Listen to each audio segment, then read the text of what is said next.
and welcome to We Want Picks. Jacob and I are going to break down the entire UFC Vegas 80 fight card, giving you our picks, our predictions, our bets, and our DraftKings plays. But before I do, let us send you $50. The only thing you need to do to get this $50 is go to WeWantPicks.com/bets.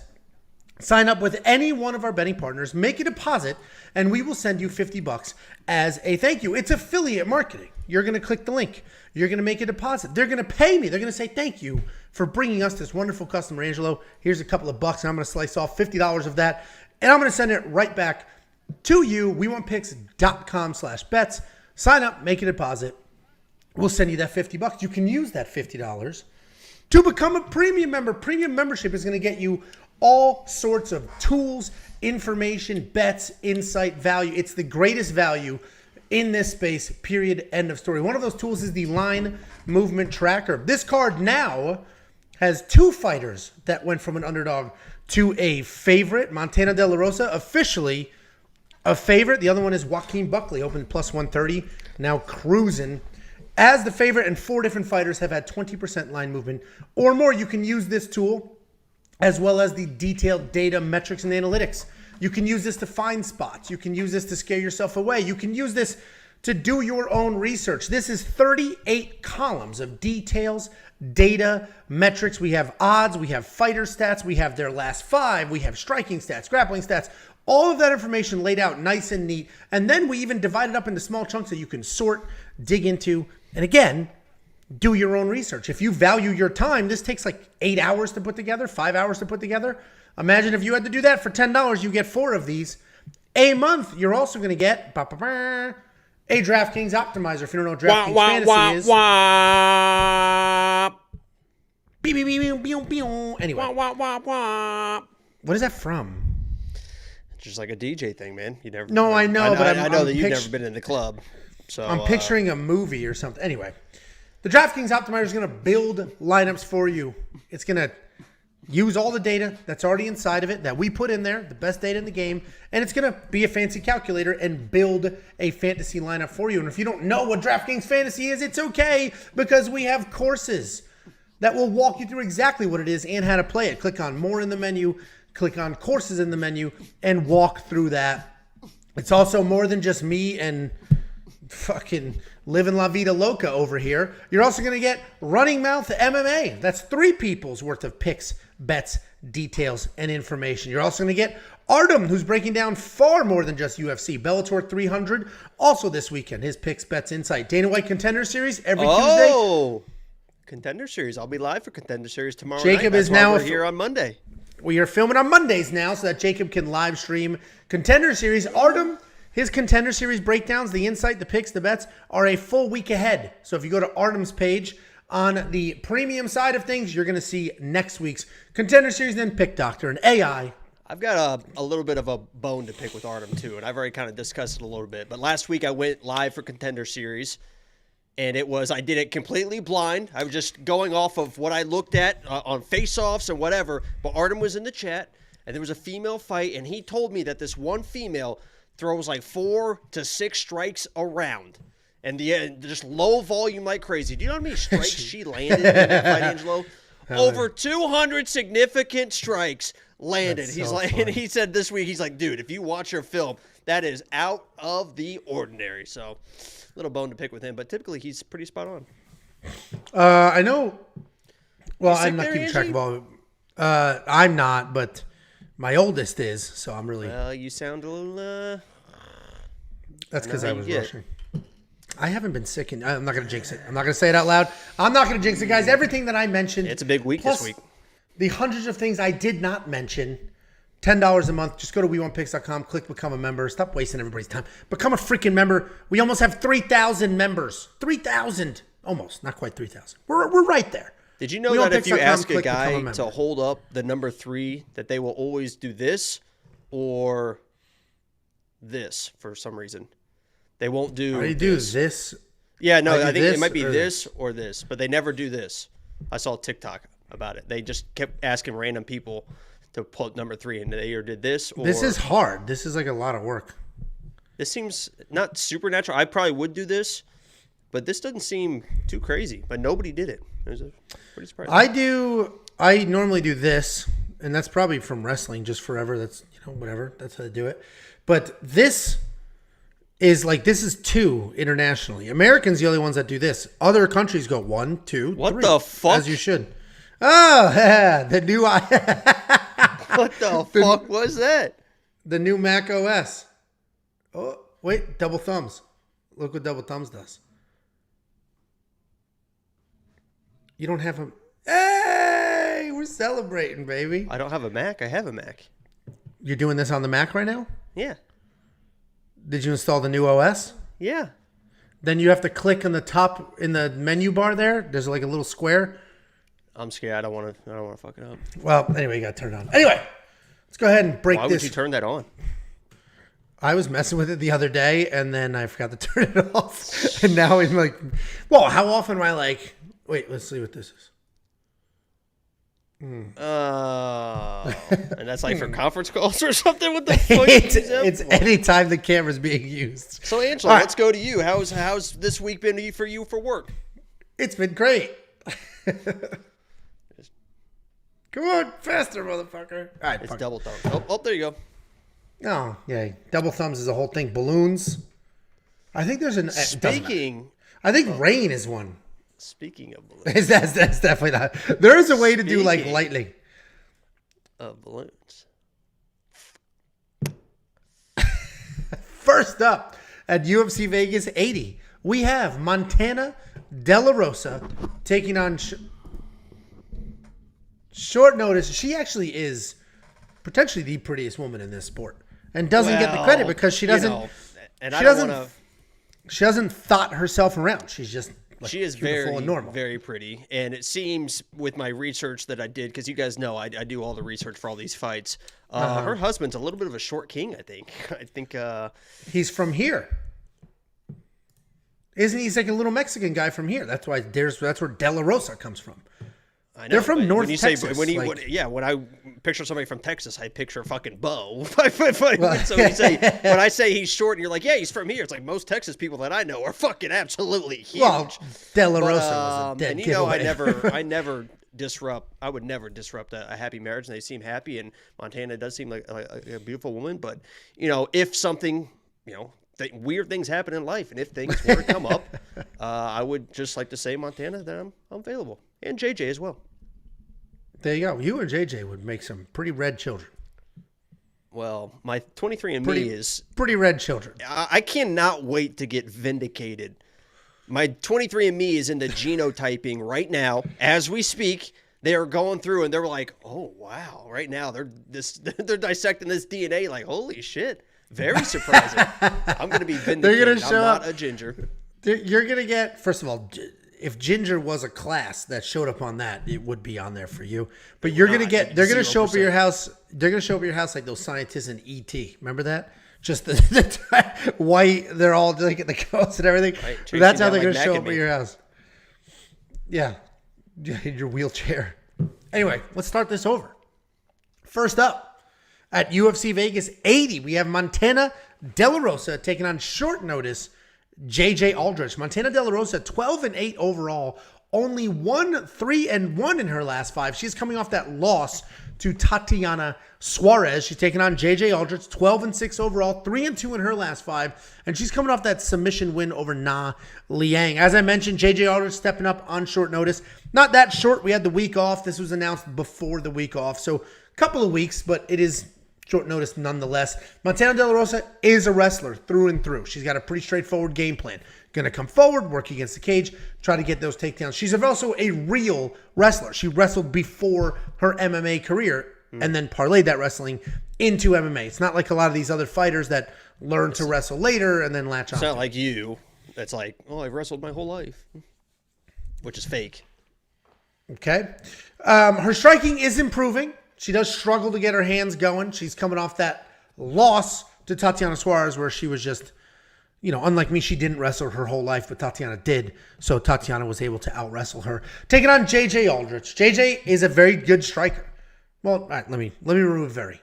Good striker. She's got good takedowns, good top pressure, good grappling. She's good everywhere. Not amazing anywhere, but good everywhere. She's not particularly dangerous, but she will come forward. She will stay busy. She'll try to, grind you out into a decision win. She is primarily a striker, but she does have a negative striking differential. She really relies on volume and just forward motion to get things done. Dangerous, absolutely nowhere, but she did just finish Na Liang, where she was taken down early. And that's why I'm going with Montana De La Rosa here. You can see she opened at plus 170. She is now officially the favorite. I bet on Montana. I got Montana at plus 135. So if you're a premium member, you saw that.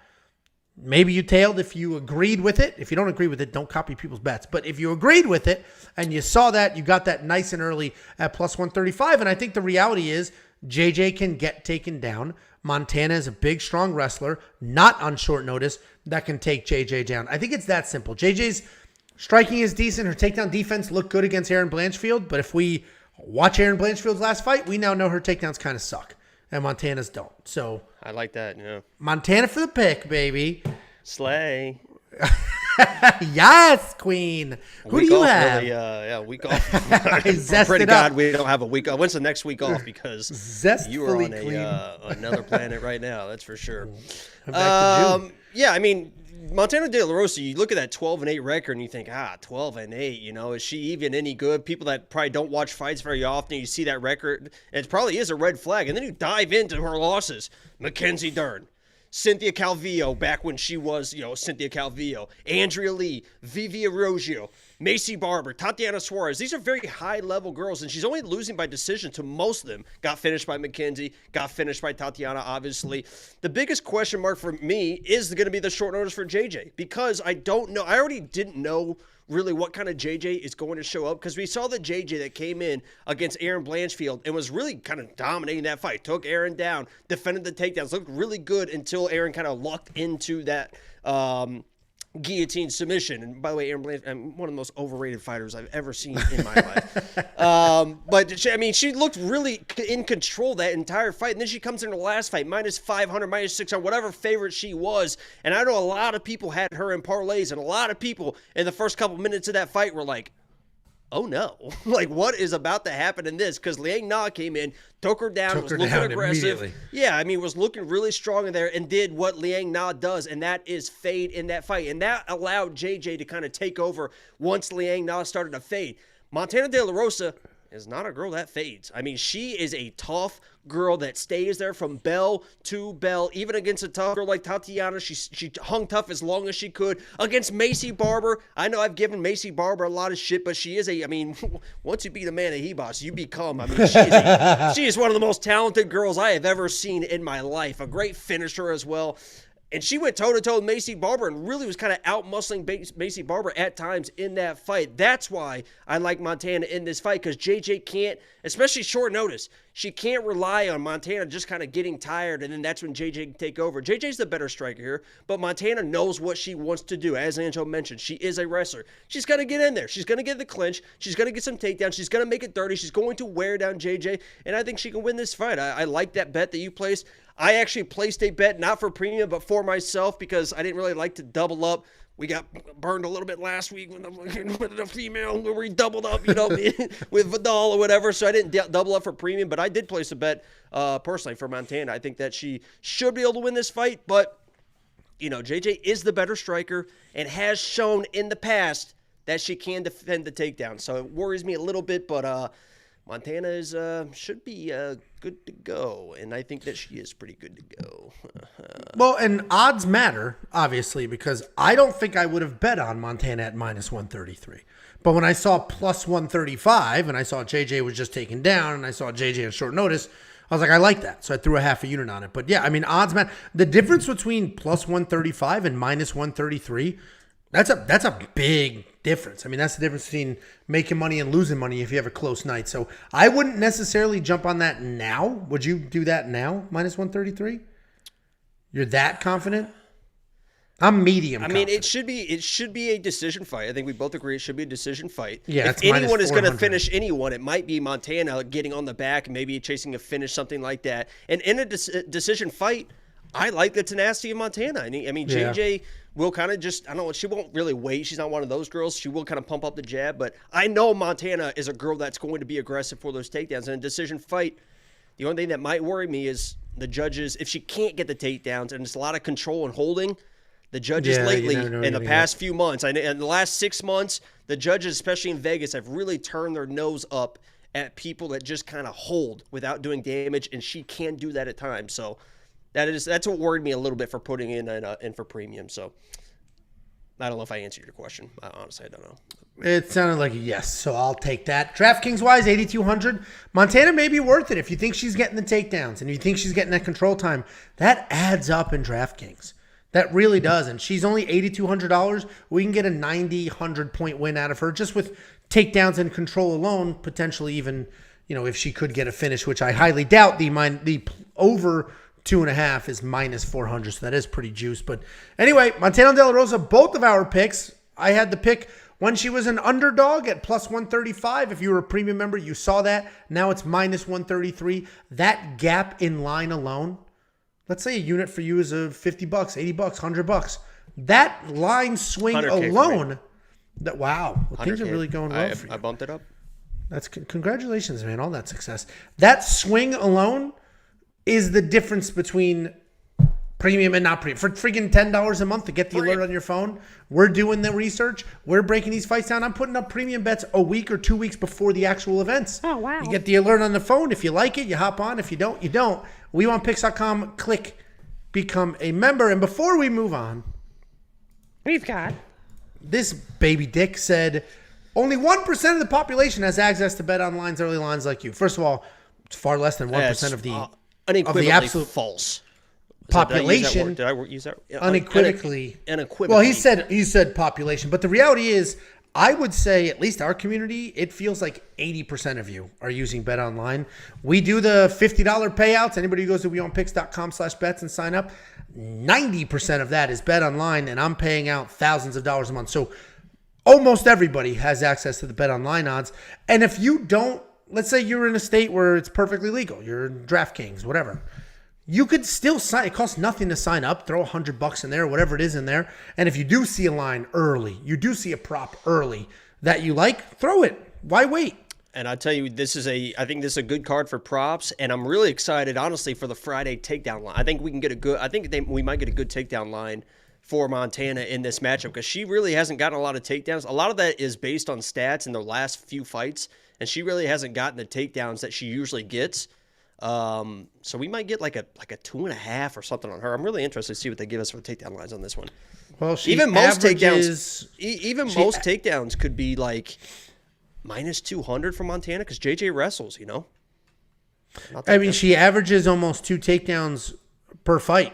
So to your point, they may give her a 2 line or a 1.5 line and juice the over. I know. That's what I'm saying. Sign up, BetOnline. Let's see what we got going on, Montana. I believe in you, girl. I think we gonna do this, baby.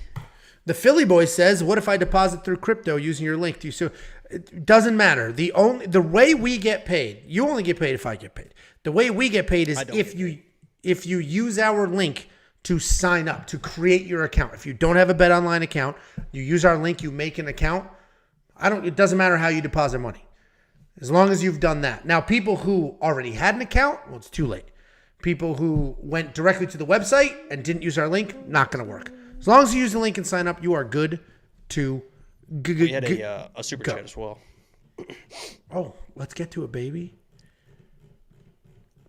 Oh, Dr. Y. $1.99 super chat says, Jacob had the biggest jarron for Ernesta in round 3. That was Contender Series reference? Yeah, so Contender Series, I made my picks based on just watching the face-offs, and Ernesta was a girl that I was like, oh, I like her. She was tall, she looked confident, she looked like a striker, looked strong. I'm like, I like her. She is going to be my pick for this fight. Before the fight started, everyone's like, no, she is shit. The other girl's got all these first-round knockouts. She's going to lose. So I went all the way listening to the fucking chat and bet on the other girl, loaded up on the other girl, and then Ernesta comes in, lands 200 significant strikes, and beats the fuck out of that girl. Oh, what are we... Just here's a stupid ass story. Somebody DM'd the We Want Picks Instagram, so I was looking at it. disrespect you like that. And when I There pulled it is up- no chance. Anytime that you're talking, it doesn't matter what you're saying. I'm locked in. I'm right here. I'm not talking to Chad. I'm not on my phone. I am locked in on whatever you are saying. And for you to do that is I apologize. unequivocally the most disrespectful thing I've ever seen. Okay. And I want to apologize to Montana and JJ as well. Okay. And Mike. Is it Mike? Oh, Mike Cook. Nice try. No, I think it's Mike De La Rosa. Is that his name? Mike? Oh. Mike? I thought it was Mike Yak. Treat her right, man. I'm telling you. You better be treating her right. Next up at UFC Vegas 80, we have Nate Maness taking on Mateus Mendonca. Nate Maness 14-3 overall, 3-2 in his last 5. He is riding a 2-fight skid, and he's coming back after a year away. He's taking on Mateus Mendonca, 10-1 overall, 4-1 in his last 5. He is coming off of his first professional loss. The line kind of took off here. They opened it even, dead even. The odds makers are like, I don't know who's going to win this fight. And then the sharps and then the public said, I know exactly who's going to win this fight. And this line absolutely took off. That's plus 203, not plus 2-3. Damn it. It's always something with these we wanna start freaking over? graphics. Nate Maness is a even well-rounded live? guy. It's probably not. Nate Maness is a well-rounded guy. He's got solid submissions, good power, good boxing, very tough, and he is willing to slug it out. He does have solid wrestling with takedowns in every single one of his UFC wins and an impressive 75% takedown defense. He's coming off that submission loss to Tagir Ulanbekov, where the reality was it was a wild scramble and he just got his neck snatched. He's taking on Shooterbox's Mateus Mendonca. Shooterbox is very important here because you know what you're going to get. You're going to get a dangerous guy who's very hittable. What was that takedown line you said? For who? For Nate? I said he has a takedown in every single one of his UFC wins. Okay. Yeah. Oh, you verified it? Thanks so much. Yeah, well, he's not a wrestler, so it surprised me. Okay. Well, No, go ahead. say- You were right. I mean, don't get too flustered with it. Find your spot in the script. because I thought I was about to railroad you. You got because scared. 2 minutes ago you said, no, I fact checked. I See, was I going to listen to railroad everything. you. That's what I was about to railroad you for. If you were listening, you would have known what I said. But then you said I didn't realize that he had them instead of I didn't hear what you said, so I couldn't railroad you. Yeah. See, Anyway, I'm right here. Mateus Be in the Mendonca, room. If you're gonna be in the room, you need to be in the room. shooter-box fighter.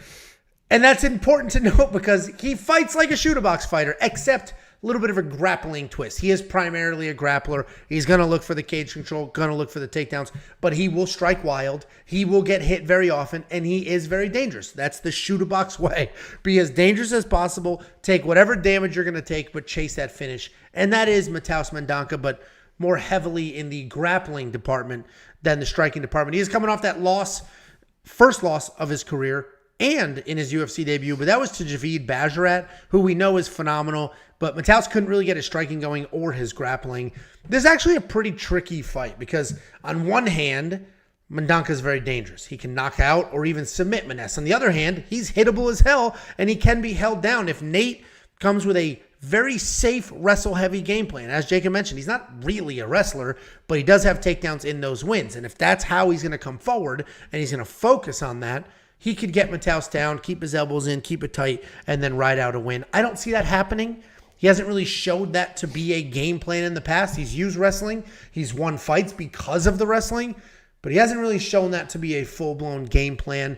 I think it's going to be a weird, sloppy striking match, frankly, but I think Mateus is going to be a little faster, a little more dangerous. These shooter-box guys, outside of Lacerda, these shooter-box guys are pretty durable. So I think Mendonca is going to weather whatever storm, lay out a little heavy, potentially get his own takedowns. I don't think so, though, because Maness does have a 75% takedown defense. But Mateus Mendonca is going to be the pick, but potentially a plus 3.5 bet on Nate Maness. I'll take a closer look at that, and we'll let Jacob break this down. What do you think, Jakey boy? First of all, I've got a real quick question for you because this looks incredible to me, and I don't know how you feel about it being who you are. But what do you think about it? I mean, this literally, and I don't even know if we can show this. This is like pornography to me. And you tell me what you think about it. Can I show this? If I show this and we get in trouble, are you going to be mad at me? Yeah, don't show it. Oh, I'm gonna show it now. It's hard to tell. That looks gooey. I mean, how good does that look? Is that pizza? What? What am I looking at? It's like a stuffed shells or like a lasagna type thing with the cream cheese and stuff. I mean, it looks Cream absolutely... cheese? That's ricotta, you animal. With the fucking... Nah, you just stuff it full of... I that can't. looks fucking cream incredible. cheese. Holy shit, that looks amazing. Imagine cream cheese. All right, let's go. All right. So this is going to be one of those fights, and there's a few fights on. Excuse me. There's a few fights on this on this card. Anytime I say something like that, and I look up and you like roll your eyes, it's so funny. I don't know why. There's a few fights on this card where it's like, don't necessarily listen to the pick at the end of the day, but listen to how we get to the pick.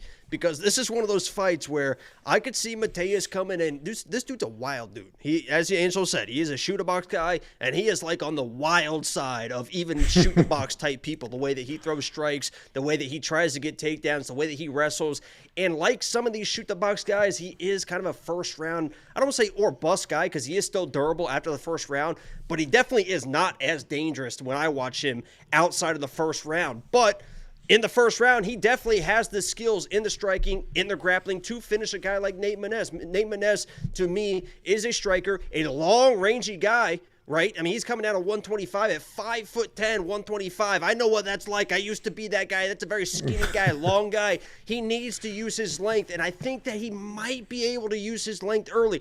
Pump up that jab, defend the takedowns, get out of the first round. And if he gets out of the first round, I think Nate, with his length, can really take over this fight with his distance striking and really wear down a guy like Mateus. But I do worry about the first round because Nate is a guy that can get taken down. He can get submitted. He can get chinned. Against Tony Gravely, he was very lucky to survive that fight. I mean, he was basically down and out. And I know that Tony can be a hard hitter at times, but Mateus has that power as well. Those wild shots are going to be wild. They're going to be coming from wild angles. And if they land on Nate, he probably can put him away. So the way I'm playing this fight is I don't care about the money lines. I am playing Mateus first round.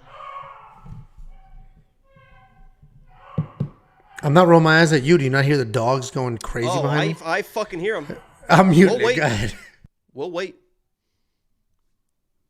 So I am playing Mateus. I don't care about the minus 200. Flip back for a second. What are the odds right now? Minus 2 something. I think they're even ballooned more than that. I don't care about that. If I'm playing Mateus, I want first round. And I think first round is like, let me check it real quick. I played it. Man, that's a little print. I mean, Angelo's muted, so he can't really yell at me for saying this. But I did play it. Plus 350 you can get from Mateus' first round. I think that's when he's most dangerous. If it gets out of the first round, I don't see him finding a finish, and I think that Nate could really wear him down. But Mateus is the more dangerous guy. Nate, to me, is the more technical guy. So this is one of those things. My pick is Nate Maness, but he's got to survive that first round. So don't just take the pick and be like, oh, underdog, you know what? I got my money on Mateus in the first round, but if it gets out of the first round, I think Nate can definitely kind of take over this fight and win this fight. So I'm taking the dog here, but there's a big asterisk, a big caveat to that pick. Does that make sense? It does. That's why I mentioned we got this stupid puppy. And actually, the puppy's great. Ooh, you don't want to be, I was going to say, you don't want to be known as the guy that yelling stupid. No, I love it. No, I love it. The puppy's great. It's Scout, my original dog, is just old and not really trying to play with anybody. And the puppy literally nips at his leg, tries to play with him. And all Scout does is scream in his face, but the puppy doesn't give a shit. He's like, come on, let's play. He's like, me and you. I mean, I mean, that literally is me and you. I'm the joyful, funny puppy, and you're Scout. Like, shut the fuck up, rolling your eyes. It literally is us. That basically is it. Honestly, that you're just nipping at my heels, just begging to play. Just like, it just keeps, and then finally you just snap a little bit. I tuck my tail, the ears go back. It resets. I do pee a little bit. He does pee, dude. It's crazy, man. All right, well, we'll get through this. I agree with you. I'm not picking Nate Maness. I picked Mateus Mendonca, but I mentioned that potential for the plus 3.5 bet. I'm going to keep an eye on that because this line is widening. Mateus is becoming an even bigger favorite as the week goes on. 260 right now. Well, that's what it says here. But I did these graphics 2 hours ago. So. I was looking at the bet openly. Sorry. Hey, that one's on me. There's a second mistake in this breakdown alone.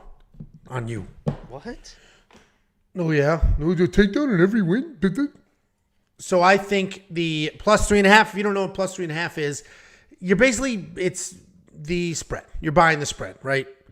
And the way the math works out is all Nate has to do is win one round on the judge's scorecard. If he weathers an early storm, he could win 2 rounds. If he weathers an early storm, there's potential to especially win that 3rd round. So I think Nate Maness can win a round. I'll keep an eye on those odds, see what they look like, see how they move. It's 125. Yeah, I'll keep an eye on it. Plus money would be nice. Dude, he's a plus 220 dog, and that's minus money. We'll keep an eye on it. And if this continues to widen, we might end up with some plus money there. By KO locked. It's locked down right now. Locked. Well, we'll see what happens. If you want to make sure that you get notified when we place bets or when lines drop and things like that, make sure you become a premium member. And then after you do that, go to your account page and link your Discord. The Discord is 100% free. After you link it to your premium membership, you unlock a couple of private channels that allow you to talk to certain people, but also get notifications from us as soon as we place bets and do things like that. WeWantPicks.com, click Become a Menu. Become a menu? What the fuck, you fat bitch? Become a menu. What the fuck? Member.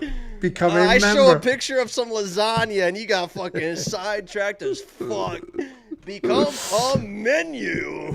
I got sidetracked. You didn't even name a specific food. It was just the entire fucking restaurant. I got sidetracked. Because this dude says he's a professional. It's his main job is betting. And he's betting on 50-50 fights, which... When you're just going off of subconscious, your subconscious is very food-driven, that's for sure. You and the puppy. We had Italian for dinner, too. We ate at Roma's. Roma's is solid. For Texas. I don't know what the fuck is that. For Texas, Garden? It's not bad. It's not bad. What'd you have? What 3 menu items did you get? Go ahead. I just got the one thing. It was just I just got a salad. It was just a salad. And I'll be honest, I got the extra croutons. I got this spicy chicken and shrimp. It was good. I bet it was. It's like your cream sauce. It was a whole thing. How about this fucking loser? Not him. Him. Let's kick this loser out. I laugh at myself. You feel bad because I laugh at myself. Meanwhile, so you're here watching. What an absolute joke. He laughs so he doesn't cry. Ignacio gets it. Full G, baby. Woo. All right, let's go. Yeah, big G hungry. G. Nice try. Vanessa. Next up, we have my girl, Vanessa Demopoulos. Vanessa, how you doing? By the way, listen. Yeah, I'm honestly, and I'm a great guy. I'm a great guy, and I love women. And you are, I would say, what signifies a woman. You're effeminate, but you're also aggressive, and you're beautiful, and you're so flexible, and I just love your tenacity and your just will to just fucking win at all costs. And I just want to say that I'm a big fan. And if you want to reach out to me, my Instagram and Twitter is right here at _JT at I'm a fucking mess now. I like you talking about food. I just stumble over my words. But yeah, go ahead. But yeah, Vanessa versus Kanako Murata. And go ahead, Angelo. Well, Vanessa Demopoulos, 9-5 overall. She is 3-2 in her last 5. She's coming off that pretty one-sided loss to Karolina Kowalkiewicz. She's taking on Kanako Murata, 12-2 overall. 4-1 in her last 5, but she is coming back after 2 years away. Kanako Murata, the real deal, right? 2 years away. I haven't seen her fight. I had to do my research, do all the tape, and I was like, oh, shit. She's pretty good. Did have that injury loss to Verna Jandiroba in her last fight. But outside of that, she's a great wrestler, got good BJJ defense. Her striking can be sloppy, but she is jacked and powerful. And you could tell that those strikes land with some intent. She will stay in your face. She will keep coming forward. She does keep her hands low. She does constantly feint. She's always threatening takedowns, always pretending she's going to take a shot, which gets people... people can't settle in and they can't fight because the reality is they're worried that the much better high-level wrestler is going to shoot a takedown. She's tough. She's gritty. She has gas. She can definitely be a problem for a lot of people, assuming she's healthy. She's taking on Vanessa Demopoulos. Vanessa's a solid striker. Cans. People trashed me in the comment section because I said Vanessa's got good hands, solid striker. She does. You guys are turds. She does have solid striking. Is it world class? No. Is it aggressive? Where it's supposed to be? Yes, she'll come forward. She'll land with some volume. She likes to fight inside the pocket. She doesn't really have a ton of power, but she does volume and she does have footwork. If it does get to the ground, she's got some solid grappling. She can make something happen. She's coming off that loss to Karolina Kowalkiewicz, where she could just not get her striking going, and she did look flat. I love Kanako Murata in this spot. The concern, obviously, is 2 years away. You just never know what somebody's going to look like after a long layoff. But she is young. She's only 30, I believe. And so 2 years away, like right then, that's not awful, right? She didn't lose the best years of her career. She is a high-level wrestler. She can come forward. She's got some power. I will assume that she's at least what she was 2 years ago, and that version, Kanako 2 years ago, can beat Vanessa. I think Kanako gets it done. This line's taken off. It's becoming a bit unreasonable. I do have a parlay with her in it. I have called that parlay the I will regret this parlay, because I may, just like with Tamir's Vidal. But I am very confident in Kanako Murata here. What do you think, Jakey boy? Speaking of parlays, I also have a parlay. It is called the either the DDD parlay, the triple D parlay. It is the Diana De La Rosa Demopoulos parlay, and I think it's really going to hit. I actually kind of like Vanessa in this fight, and that's not even biased. I mean, it's going to sound like it's a little bit biased, and I'm telling you right now, when we get to the Diana Belbita, that one is biased, but this one is a little bit more unbiased, because when I'm watching Murata, first of all, Jack Jenkins, hey, fucking Jack Jenkins, why don't you watch Murata and how she handled a broken arm versus Verna Janarobi in that fight? That thing was dangling the entire round, and she was trying to fight through that injury. Jack Jenkins didn't even break his arm, and he's like, we can't fight anymore. Murata handled that like a fucking G. They had to stop that fight for her. She just kept fighting with her arm just dangling. It was crazy. But when I watch her fight, I understand that she's a wrestler. I'm not really impressed with her takedowns. I mean, those are very kind of just diving, single leg takedowns, doesn't always get them. Vanessa knows what she's doing in that department. In the striking, I'm like, whew. And I know that in her 2 years off, she also has been in Thailand with Chevy, doing all that stuff at Tiger Muay Thai, I'm pretty sure, from what I saw on the Instagram. So I have to imagine it's improved a little bit. But even improving from where she was, it's still a pretty big gap. So in the striking in this matchup, I think it's pretty 50-50. Not only is it 50-50, but Vanessa, even if she's not the better striker, you saw that in her last fight, she's willing to move forward. She's willing to take those shots. She's willing to work through kind of the technicalities of striking just to kind of make it dirty, just to try and land her shots. And in that kind of the way that she fights on the feet, I think that she can win the striking exchanges. So it comes down to, can Murata get the takedowns, get the top control, and basically be boring for 15 minutes? Yeah, I think that she can probably get a takedown or two. But Vanessa is a girl that wants to, I mean, I know that she's an okay striker. I don't think she's as good a striker as you think she is, but she wants to be on the ground. And she doesn't mind being off her back on the ground. And finally, she's going to get to a girl that's going to not only take her down and be on top, but doesn't have the best top control. You saw that versus Verna. And maybe she's cleaned that up in the last couple years, and maybe that was a little bit of a weird situation, but she got armbarred against the fence in a position she should not have got armbarred in. And obviously she worked through it. She snapped her arm or whatever, but Vanessa is very, very slick off her back, very flexible with the triangles, with the armbars, with the sweeps.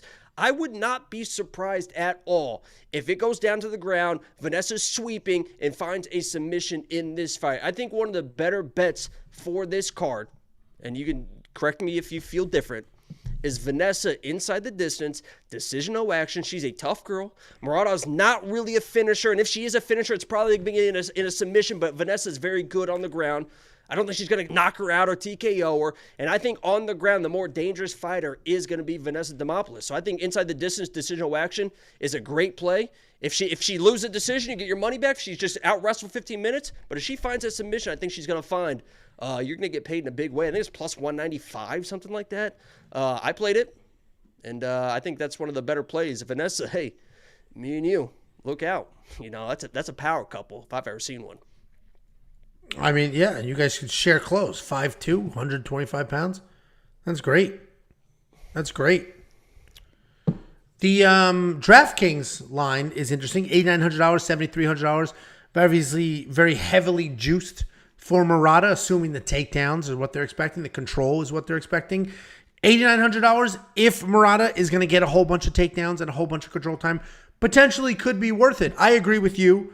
The Vanessa's super tough. I don't think there's going to be a finish here. And if there is, you're probably right. It would be on the Vanessa side because Kanako is going to come forward and just shoot takedowns and sort of ragdoll. And Vanessa is very tough.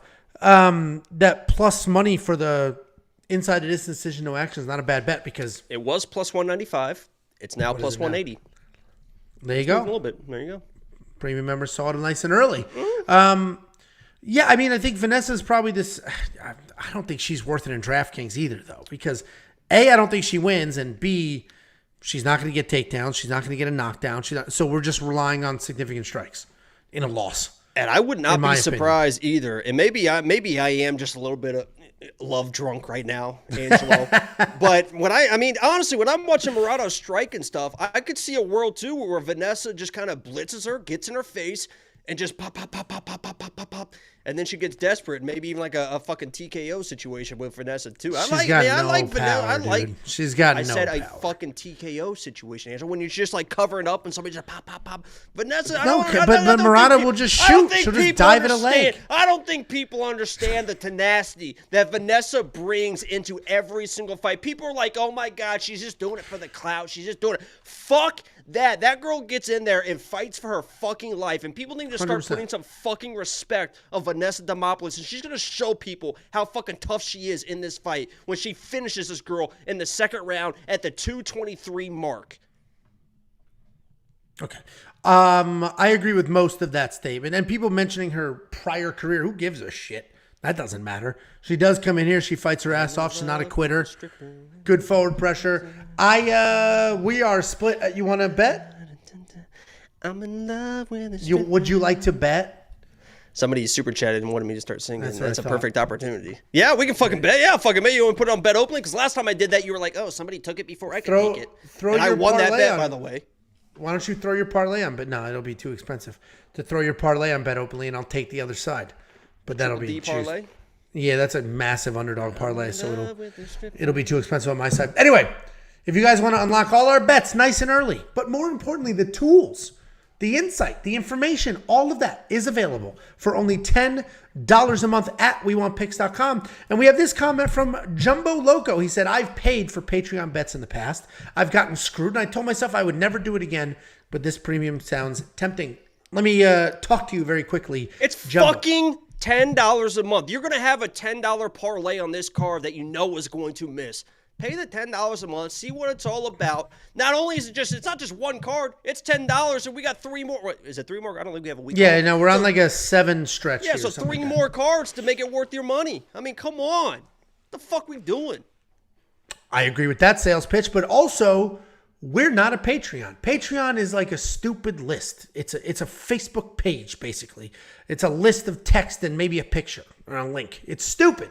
This is a full-blown interactive website with everything you could ever want. You go to the website, you have me, Jacob, Pick Doctor, Artem, Runny Mouth. 5 different pages to choose from with picks, bets, insight, raw notes. You're going to get round line leans for every single fight. You're going to get the optimizer. You're going to get the detailed data and metrics. You're going to get the line movement tracker. You're going to get DraftKings tools, FanDuel information, Prize Picks, Underdog. It's absolutely nuts. So the highlight here is even if I remove the bets from this entirely and it was just the tools and the insight, it's the best value in the game. Just that alone. Click become a member, my man. And then we do have a $5 Chuper chat from Shevsky. Sing something for us, Jacob. Let's hear that advanced choir voice. I was in advanced choir. I don't think he believed. By the way, we love Shevsky. Shevsky is my guy.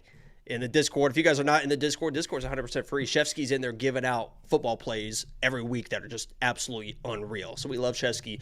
But I was in advanced choir. I mean, that's just the fact of the matter. I was in choir.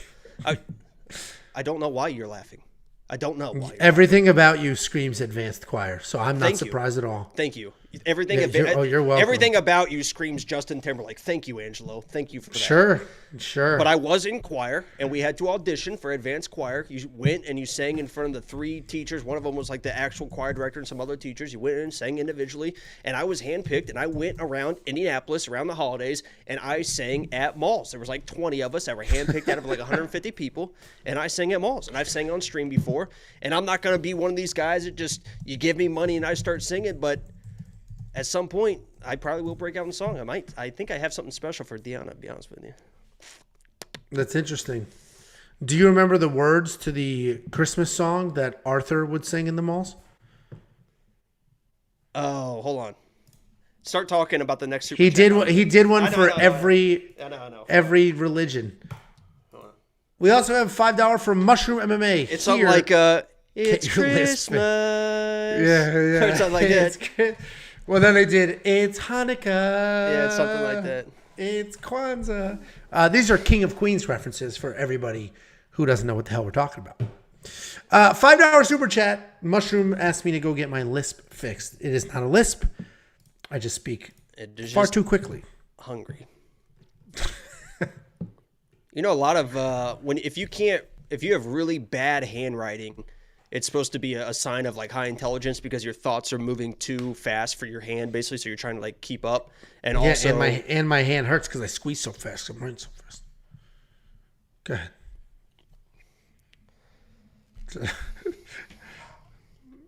You done? That was it? Perfect. Next up at UFC Vegas 80, we have a Aoriqileng taking on Johnny Munoz Jr. Aoriqileng 24-11 overall, 2-3 in his last 5. He's coming off that early knockout loss to Ayman Sahabi. He's taking on Johnny Munoz Jr. 12-2 overall, only 2 wait, how is he 2-3 in his last 5 if he's 12-2? What'd I mess up there? What'd I mess up there? Oh boy. What are they? I think that 1-inch knockout set him back 2 losses, honestly. Because that was embarrassing for him. He was one of my, if you guys don't know, Johnny Munoz Jr. was probably my most embarrassing lock of the week of all time. So he has 3 losses. Okay, 12-3 overall, 2-3 in his last 5. He is alternating wins and losses. Johnny Munoz Jr. is a BJJ black belt. He actually has some decent striking, some solid takedowns. He throws everything with 100% effort, but like most grapplers, that's just there to set up whatever takedowns he can get going. His BJJ is slick, both on top and off his back, but even though he's dangerous on the ground, he can be submission or bust. He's coming off that loss to Daniel Santos, where typical Johnny Munoz fight, he was dangerous early and then got real pathetic with the guard pulling. Taking on a Aoriqileng. This guy's a well-rounded guy. He's got real nice pressure, real nice pace. He can fight a technical fight or even get sucked into a brawl. He uses his striking to set up takedowns, but he is mostly a striker. I did mention he's coming off that knockout loss to Ayman Sahabi. I mentioned this in both my Quick Picks videos, but as soon as I saw this, I was like, boom, Aoriqileng. Johnny Munoz was pulling guard in his last fight. You know his name is Aoriqileng. Is it really? Aoriqileng, yeah. Never would have gotten there. Ever. Aoriqileng, immediately wanted to bet on him. I saw Johnny Munoz Jr. This guy was pulling guard. It was pathetic. Like, how could you possibly pick that guy? And then I just start rewatching tape. It's like, damn it. I actually think Munoz can win this fight. He gets, the reality is Aoriqileng is tough, or Aoriqileng. What is it? Aoriqileng. Aoriqileng is tough, but somebody said in all caps, Aoriqileng. It's tough, but the problem is he can get out grappled. He can get taken down. He can be held down. Munoz does have some decent hands as well, decent takedowns, BJJ is phenomenal. I actually think Johnny Munoz can pull this off because if Aoriqileng takes him down, that's where Johnny wants to be. Aoriqileng can't. The name. I'm sorry. I'm sorry.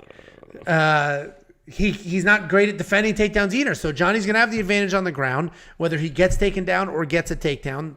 The power in the hands, it is there for all of 3 minutes. So the only way not the only way. This is even money for a reason. It could go either way.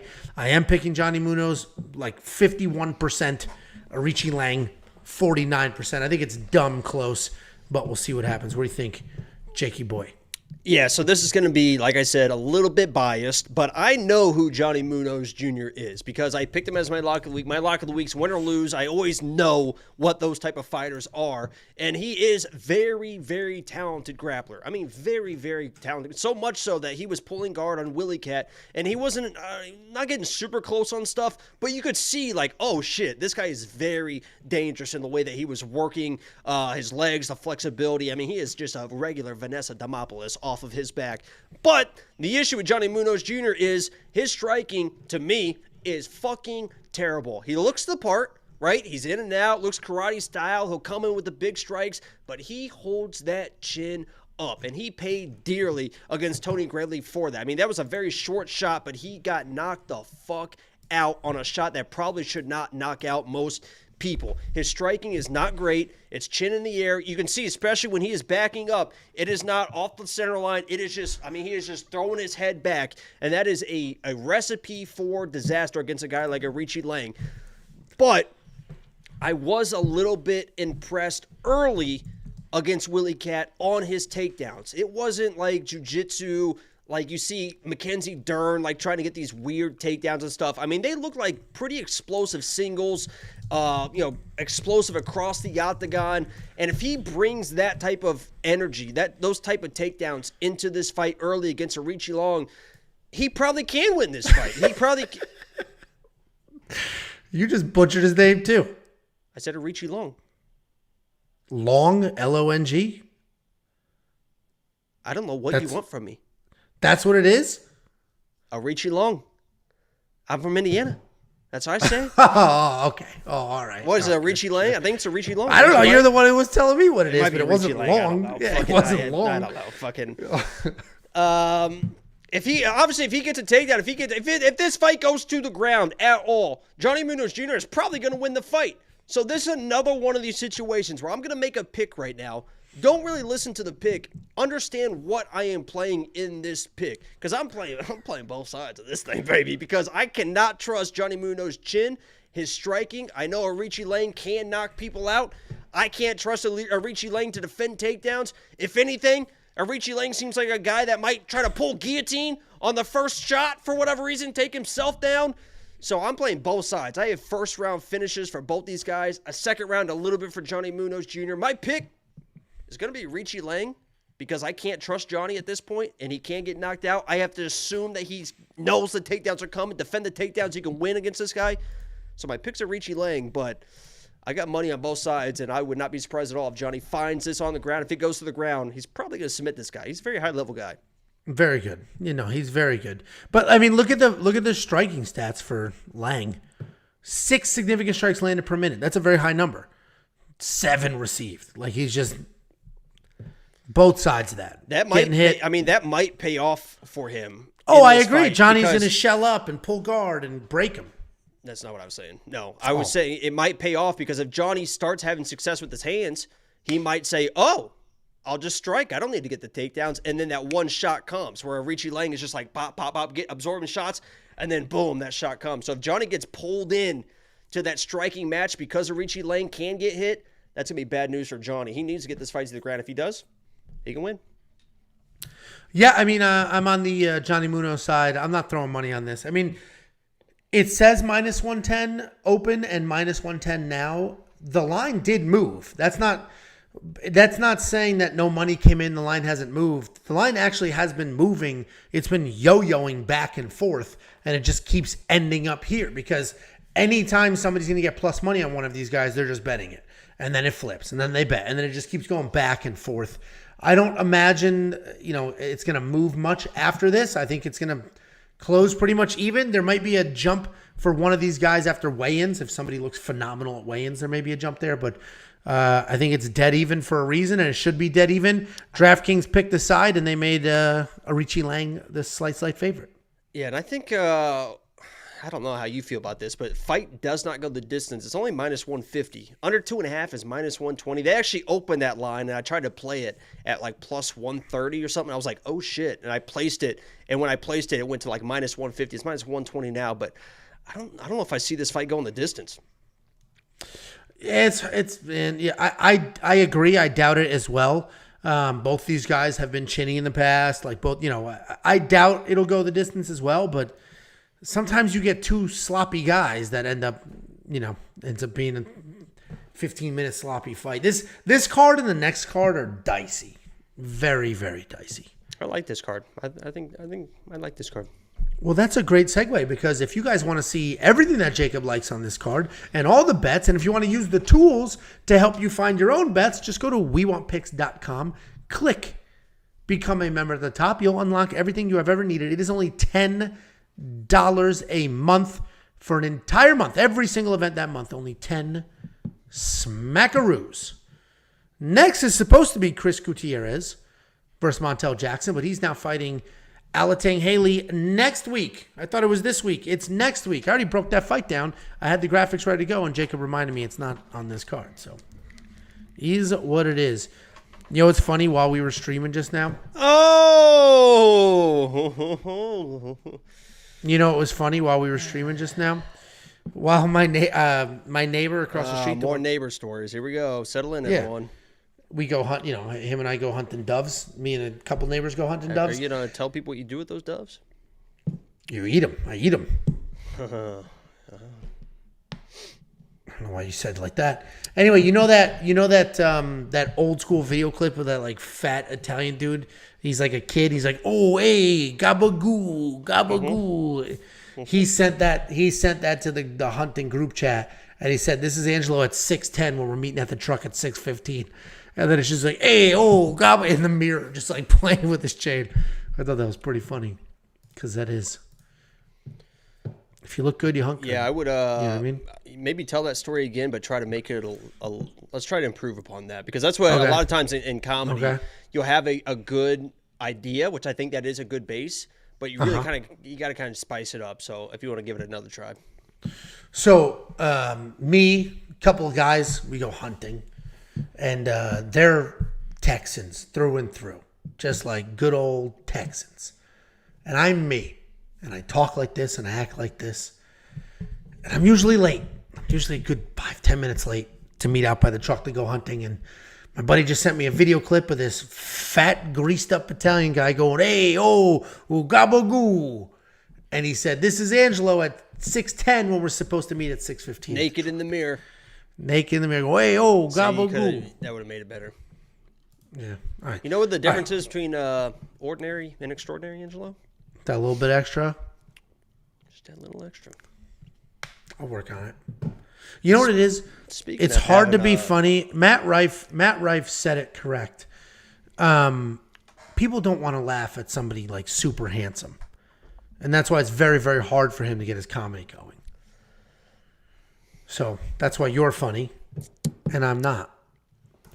Next up, at UFC Vegas 80, we have Karolina Kowalkiewicz taking on Diana Belbita. And let me Karolina just Kowalkiewicz. interject here for a second, because, Diana, I assume that you're going to watch this, and I just want to say that you really seem like a girl that really likes a cocky, a confident, a well put together man. And I think that everyone in the chat, and Angelo, I think you would agree that I really am most of those things. Somebody that, somebody that is a protector. I am most of those things. And, I think if Some you answer of those things. most of them, I would say most of those things. And I would say that if you were to kind of reach out and, or at least answer my DMs, we could get together sometime, and maybe I pick you up a little bit on 7 o'clock on the dot. I'm in my drop top, cruising the streets. Oh yeah, I got a real pretty, pretty little thing that's waiting for me. I pull up, anticipating good love. Don't keep me waiting. I got places to put my hands in places I've never seen. Girl, you know what I mean. Let me take you to a place nice and quiet. There ain't no one there to interrupt. Ain't gotta rush. I just wanna take it nice and slow. I've been waiting for this for so long. Making love until the sun comes up. Baby, I just wanna take it nice and slow. Now Next here up. we are, driving around. No, you gotta leave that in. We're already moving. We're not saying next up. No, we're leaving that we in. started that We are shit. leaving that in. We are leaving that in. Deanna needs to see that. We're leaving it in. Too long. Roll with It was- it. Roll with it. We have Karolina Kowalkiewicz taking on Diana Belbita. Karolina Kowalkiewicz, 15-7 overall, 3-2 in her last 5. She is riding a nice 3-fight win streak. She's taking on Diana Belbita, 15-7 also. Is that correct? I probably messed that up. 2-3 in her last 5, and she's coming off her first win in 2 years. Karolina, very good striker. She's been around for quite some time. You're going to see their ages in a second. She's a very good striker. She does seem to be in the midst of a career resurgence. She's a good kickboxer. She's got solid technique, decent power to the division. She's averaging about 5 significant strikes per minute and has maintained a 76% takedown defense. I say maintained because she has been fighting for a very long time and fighting at an incredibly high level. She fought for a title, and at one point in time, she was, top 5 in the world, top 10 for quite some time as well. Hit a little bit of a skid, had some trouble putting stuff together, made some life changes, moved her camp, and all of a sudden, she's on this 3-fight win streak, and she's coming off that win over Vanessa Demopoulos, where she more than doubled Vanessa's strikes and defended all 4 takedown attempts. She's taking on Diana Belbita. Diana's a high-pressure, high-volume striker who can work in some BJJ and some ground and pound. She's well-rounded, constantly moving forward, and she doesn't slow down. She is effective in the clinch and off her back on the ground. She's got a lot of experience, but she does have some low fight IQ moments. She is coming off that win over Maria Oliveira where she doubled her strikes, and she did get a takedown, and that was after a year away. Diana looked good in her last fight. The reality is, I just don't see her winning this fight. I think this line should be wider than it is now. Shut the fuck up. Okay. Yes, Karolina's 37 years old. Somebody's jealous. And yes, of what? What am I jealous of here? Who I and think what? you know what's about to happen in my life. After that song, we're right there. I just think experience is going to matter here. Diana does have a bunch of stoppages on her record, but if you dig a little deeper, they're a little bit hollow. Karolina, a very high-level kickboxer. Karolina has fought at a very high level for a very long time. She's at a very good camp. Yes, she's 37, but I would argue 37 in the strawweight women's division is different than 37 in like the men's welterweight division. So I think Karolina is going to grind out a decision. I think she's just going to be a little sharper, a little more powerful, a little stronger, and Diana's just going to, pitter-patter her way. But I think Karolina gets it done, and I actually threw a unit on her at minus 164. She did balloon all the way up to minus 180, and that line is coming back down, and it's now at minus 163. Jakey boy, why don't you tell us why Diana wins and not mention her looks?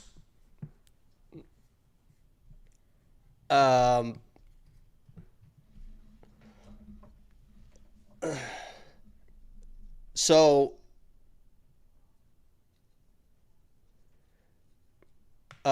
basically, yeah, Deanna's going to win this fight. Deanna's going to absolutely dominate this fight. I mean, that's just the way it comes down to it. Absolutely dominate this fight because of her striking. Not only because of her striking, because I love those 1-2s that she throws, those overhand rights. Very, very powerful. I would not be surprised if she knocks out Karolina in this matchup. But what I like that I think people are forgetting is how dangerous she is on the ground. And I think in this matchup, there's going to be more grappling than people think.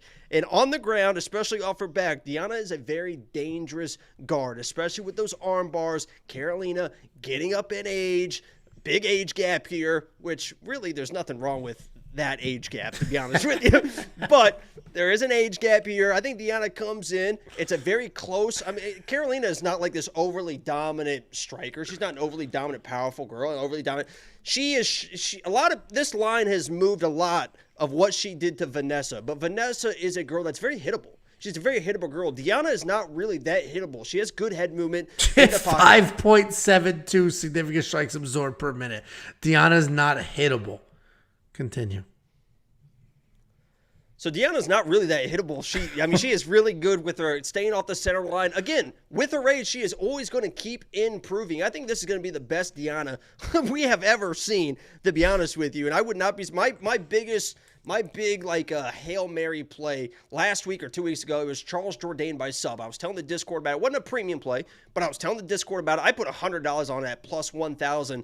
I did the same thing here for Deanna by submission. That's my Hail Mary play here, but it doesn't matter if it stays on the feet, if it goes to the ground, if it's a beauty contest, if it's whatever it is, Miss America, whatever, Miss Universe. Deanna wins everything. What was that? Neither one of them are American. I said Miss Universe. That's why I wrapped it in. I think Deanna's going to win handsomely and win beautifully. And I can't wait to start this journey of our lives. I'm wishing you all the success in the world, Jacob. $8,600 in DraftKings for Karolina. I probably will fade that. I'm going to take a closer look. I think for her to get to that, to be worth that money, we're going to need some offensive wrestling out of her. And I don't know how much of that she's really going to lean into. So I think it's just going to be a sort of a striking match with some cage control and bullying by the bigger veteran here. I don't know if I'm going to spend the $8,600 in DraftKings. Should I even ask you if you're going to spend the $7,600? I'll spend any amount of money on you, Deanna.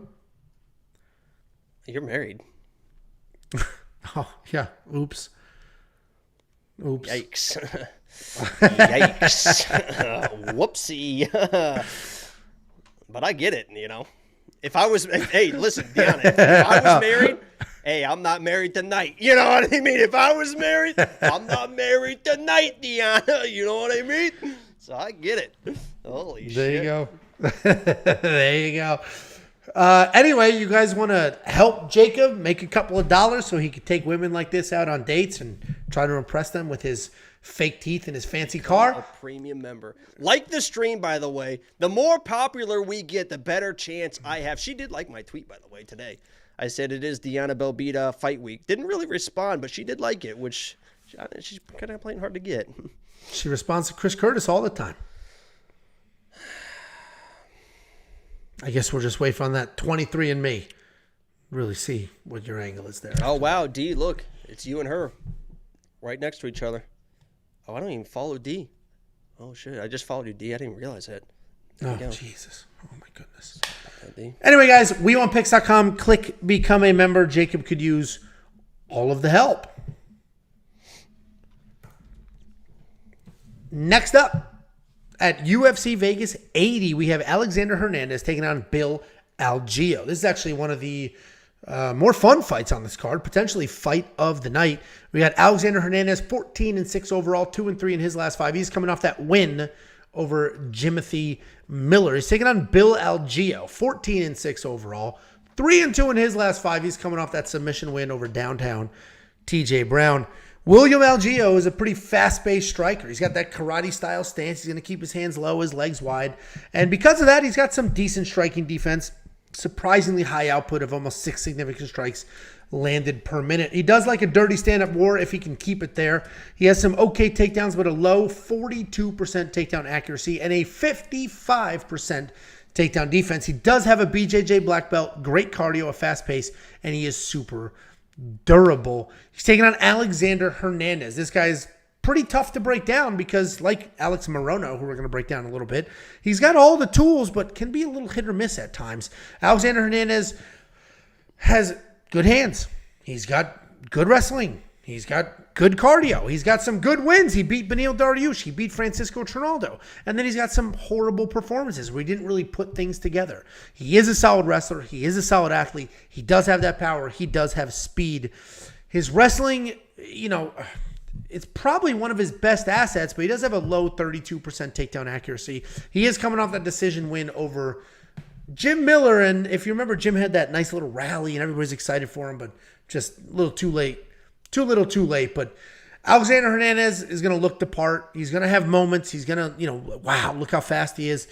But he just doesn't seem to get over that hump. I don't know what it is. When he's in these fights against the bigger-ish type name, and not that Bill Algeo is a huge name, but this guy's a tried and true, been there for a while, very good guy, durable guy, high output guy. Alex just seems to not get there, even though he's got all the tools. So I am going to pick Bill Algeo for those reasons. But I think tool for tool, Alexander Hernandez is the better fighter, but I can just trust Bill Algeo just a hair more. So I am going to pick Bill Algeo here, but that's a pretty low confidence pick because Alexander Hernandez is very, very good. What do you think, Jakey boy? Yeah, he is a pretty good fighter. I think the biggest question mark here is I have no idea why he's coming back down to 145. He already tried it once. He didn't look great on the scale, got finished in the fight, and he got tired very, very fast in that fight. Now he's coming back again to 145 against one of the most durable guys we have seen at 145. This just seems like a recipe for disaster. This is probably going to be the most typical Alexander Hernandez fight I have ever seen in my life. He's going to come in. He's going to be looking strong, big at 145. He's going to put the weight back on. Bill Algeo is a guy that gets hit and gets hit a ton. And when he gets hit, he gets even more, or he gets even less technical. He'll drop his hands even more. He's already like a hands low type guy. But then he starts getting hit, and then he's like, you're not hitting me. It doesn't even hurt. One of those type of guys. So Alex is probably going to touch this guy up, bloody him, and maybe this is the fight where Bill Algeo finally gets knocked out because we haven't really seen it lately. I mean, he's a very durable guy, but maybe Alexander Hernandez comes in at 145, finds the power, finally knocks this guy out. He better hope so because after the first round, I think Bill Algeo just kind of takes over this fight. That's what he does normally in fights, especially against a guy like Alexander Hernandez, who we've seen at 145 doesn't have the same durability. Not that he's like the most durable guy in the world at 155, but he definitely isn't very durable at 145. If I'm Alexander Hernandez, you have to play this one of two ways. One, you come in and you say, this guy can be hit. I can hit this guy. I'm going to finish him in the first round. I'm going to make a statement. I'm going all in. Fuck the cardio. Whatever it is, I'm going to put this guy away. If he does that, I think there is a path where he could finish Bill Algeo. The other situation is I know I can't finish this guy. I need to fight this guy like I fought Jim Miller because he was fighting a very good fight against Jim Miller. He wasn't the typical blitz forward, aggressive, blow your load. He basically just point fighted Jim Miller and just kind of outstruck Jim Miller in that fight. He can outstrike Bill Algeo in this fight if he just kind of methodically goes point by point. But I think there's going to be a situation where it's going to be in the first round. He's going to hurt Bill. Bill's going to be bleeding. He's going to go in for the kill. Bill's going to weather the storm and then take over and might finish Alex in the second or third round. So, I agree that Bill, if there was a money line bet, I've only placed one money line bet on this card, but there was one that I just kept staring at, and that's Bill Algeo. But I could not place it because he does get hit a fucking ton. He does get beat up, and Alex, as you said, he's a good fighter, man. He is a good fighter, but I just think it's going to be a typical fight where he's going to look good, kind of blow his load. Bill's going to take over and finish him in the second or third round. So I went a little bit more specific instead of just money line. You want to see what that is, you can become a premium member at WeOwnPicks.com. It's only $10 a month. And so Bill is my official pick. There you go. Yeah, I mean, I think we're in the same boat. I didn't put any money on this yet because of that. I imagine plus 3.5 on either side is going to be juiced through the hills. So I don't know what I'm going to do. I said I imagine plus 3.5 is juiced. They don't offer it. It's too close of a fight. It's not offered. Yeah. There you go. Yeah, it is like I said before, skill for skill, I think Hernandez is the better fighter, but we've seen him not put it all together at times before. So Bill's going to be my pick as well, but super, super low confidence. DraftKings-wise, $7,800, Alexander Hernandez may be worth that, especially if he gets the wrestling going. If he gets the wrestling going, he could have some very real success there, power in his hands as well. So we'll see what happens, but this should be a really fun fight, potentially fight of the night. If he wrestles, he's going to wear himself out. I don't know why he's coming to 140. Not only if you're coming to 145 and you have a favorable matchup, that's one thing. But coming to 145 again after you failed and you're fighting a guy as durable as Bill Algeo, I mean, if he pulls this off, I mean, hats off to him. Well, and off a win. Yeah, it was Jim Miller who's 40, but like he's coming off a win. Like it wasn't, let me quickly change weight classes and see what I can do. What is that face? Right. Why were you making a face? Okay, well, WeWantPicks.com. Click become a member. Next up at UFC Vegas 80, we have a very interesting light heavyweight fight. We have Philipe Lins taking on Jan Cutelaba. Philipe Lins 17-5 overall, 3-2 in his last 5. He is riding a 3-fight win streak. Taking on Jan Cutelaba 17-9, 2-3 in his last 5. He's coming off that early win over Tanner Boser. Philipe Lins, former heavyweight. He had some decent power there. Looks like he still has that power down here at light heavyweight. Bless you. He has a BJJ black belt, but he does prefer to strike. He's going to hang out in the pocket, trade, or just walk you down with those heavy hands. He's coming out the decision win over Maxim Grishin, where he looked like he did have power. And he was swinging, but then he just went all in on the wrestling, and the takedown attempts were trash. It showed low fight IQ. It's just not very good. It was one of the most disappointing winning performances I've seen in a while. He's taking on Jan Cutelaba. This guy is a grappler who has massive power in his hands. He's also very dangerous and has no chin. He can be sloppy. His takedowns are sloppy, right? He's body locks and just muscling you and pushing you to the ground. He's big, he's strong, he's athletic. He's all of those things, but no chin. He will just chase the finish with everything in his body. Just everything to try to get that finish. And if he gets put out doing it, then so be it. He's just trying to get that finish. Fun to watch. Talented guy, but just, again, can't emphasize this enough. Almost no chin whatsoever. He does have... let me start that over. He does have quite a few losses in the UFC. His actual UFC record is 6-8-1. But all of those losses are quality losses, and Philipe Lins, resume-wise, will be the worst fighter he's lost to, at least in the UFC. I am going to slight lean Cutelaba here. I think the minus 149 odds are a bit wide. We know he's chinny. We know Philipe Lins is a former heavyweight that has power and decent takedown defense. That should be all you need to just pick Philipe Lins. But Cutelaba just has this way to come out there, knock these people out cold. Philipe Lins looked horrible in his last fight. The sloppy grappling. We've never really seen Philipe defend real takedowns. He's listed at having a 100% takedown defense. It's hollow. If you look at it, he hasn't fought anybody who has as good of a takedown as Cutelaba does. So I'm going to slight lean Cutelaba here for the pick. And I think the sneaky bet here would be over 1.5. Felipe's pretty durable. Cutelaba is not only a first-round guy. He's a finish guy, but not necessarily only in the first round. So I think over 1.5 is the play. Cutelaba's going to be the pick, but I'm not going to bet on him. What do you think, Jakey boy? I'll be honest with you. I dated a girl one time that had nipples very similar to Jan Cutelaba's, except like even more pink, and it kind of not creeped me out, but it was kind of weird. It's the first time I've been with a girl with like very, very pink nipples, and it was just a very situation. I mean, the shirt came off, and I was like, wow, look at these things. That's new and exciting. So I just want to kind of was that just the whole people were making fun of you in the chat? You're like, oh, how do I work in here that I've actually seen a boob in real life? Is that all that was? No, I looked at Cutelaba and I was like, those nipples look familiar to me, and I just wanted to tell that story. So I have no idea why Cutelaba is the favorite. Why anybody? No, I don't mind that he's a favorite. I get it, right? He can wrestle. He's got he's got power. He's called the Hulk.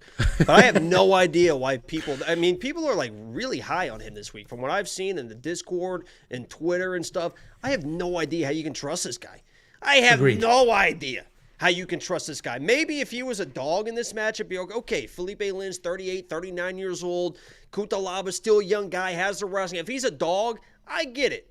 But being a favorite, almost minus 150 for a guy with the chin as him, not only the chin, but if and I mentioned in my quick pick video, it's a Dr. Is it Dr. Jekyll, Mr. Hyde? Dr. Hyde, Mr. Jekyll? What is it? Dr. Jekyll. He is like a Dr. Jekyll, Mr. Hyde type of guy because when he is on top and he is raining down elbows, looks fantastic. You're like, oh my God, how does this guy ever lose a fight? If he is winning the striking exchanges and he is throwing these wild shots, he's got somebody pinned against the fence, you're like, oh my God, this guy looks like he could beat anybody.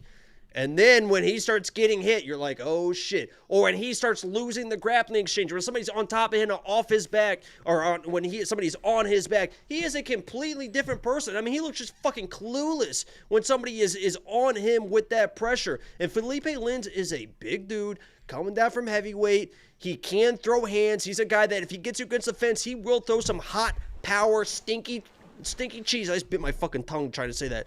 Stinky cheese that can easily knock Cutelaba out. But not only that, he can kind of slow this fight down, push him against the fence. Cutelaba will gas. And if he gets on top, if Philipe Lins, because Cutelaba can't get taken down, he can't get out-wrestled. If Philipe Lins gets on top of this guy, if he gets on his back, he's going to finish this fight. Cutelaba is a guy that will fade. He can't defend submissions. He can't defend that type of stuff.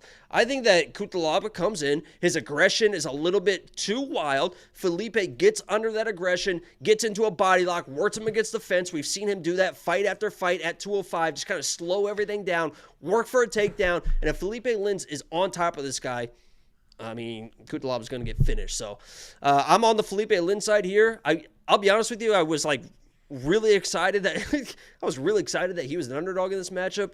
And then as you mentioned in his last fight, I started to kind of deep dive into that film, and I was like, it is what it is. But I'm still pretty confident Philipe Lin's here. I just don't understand if people are picking Cutelaba, but to put money on this guy at minus 150.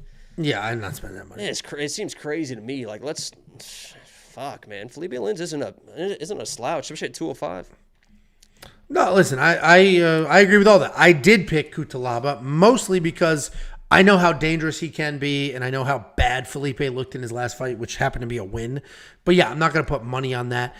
The reality is, it's funny. When I did my quick picks video, or the second quick picks video, I basically was like, I did the whole breakdown, all the analysis, whatever. And then I was like, but honestly, if I didn't watch fights and I just zoomed out and was like, oh, the guy on the left is a former heavyweight that had power and still does, and the guy on the right gets knocked out all the time, yeah, I'm going to go with the guy on the left. And if that's what ends up happening, what are we doing? Why are we overcomplicating all of this shit, honestly? Because it could really be that simple. Former heavyweight knocks out current light heavyweight. Done. There's your breakdown. Easy peasy. $7,900 in DraftKings for Lins, $8,300 for Cutelaba. You're probably going to have to pick your side. I imagine whoever wins is going to score pretty well here. Cutelaba's going to get a bunch of takedowns, finish Lins, or at least a late finish, which could actually even be better. Right? Get a whole bunch of takedowns, score really well, boom, finish. Philipe Lins, weather an early storm, get his own potentially sloppy takedowns or drop Cutelaba, finish him. Could all be worth it. You're probably going to have to pick your side in DraftKings.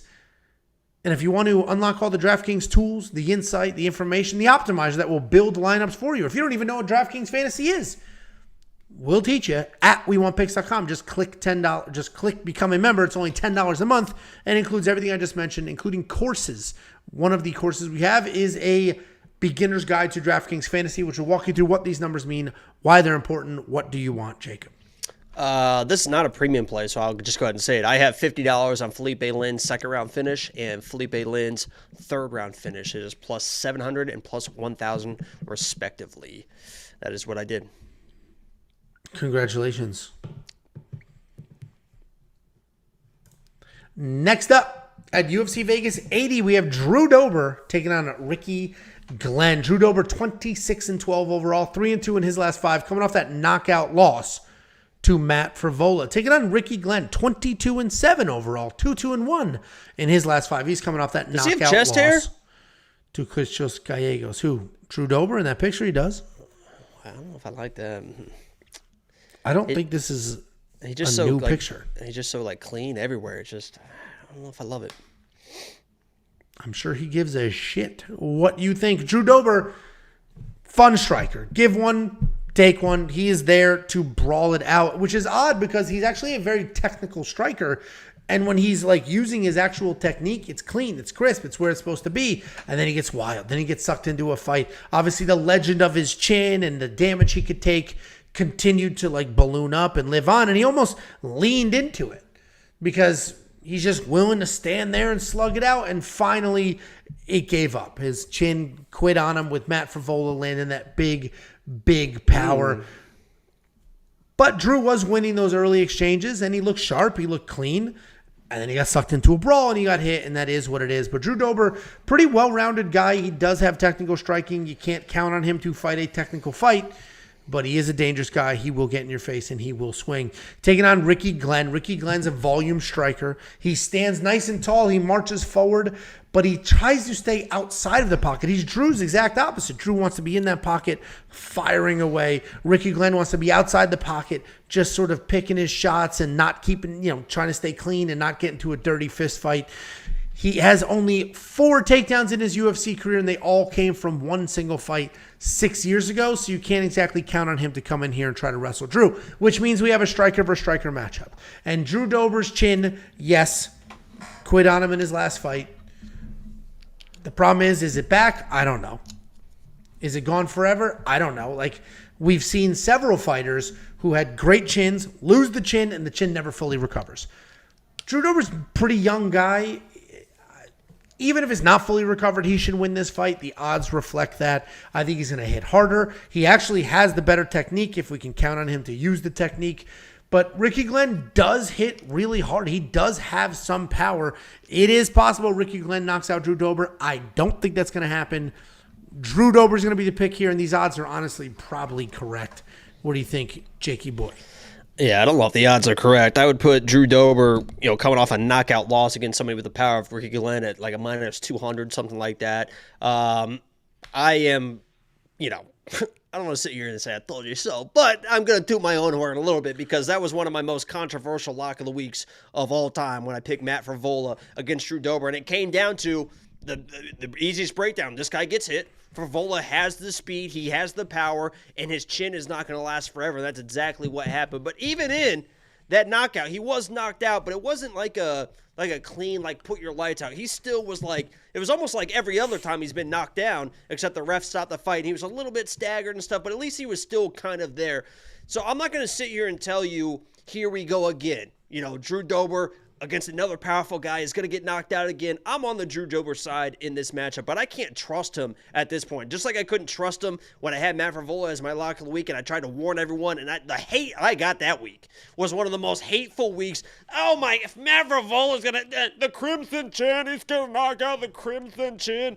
So I am going to toot my horn every time that comes up. But Drew Dober should have, as you mentioned, the striking, the speed, everything to win this fight. And the biggest difference here is Ricky Glenn doesn't have the speed of Matt Frivola. Matt Frivola was beating Drew Dober to the punch against the fence. I mean, basically just beat him. He beat him with speed.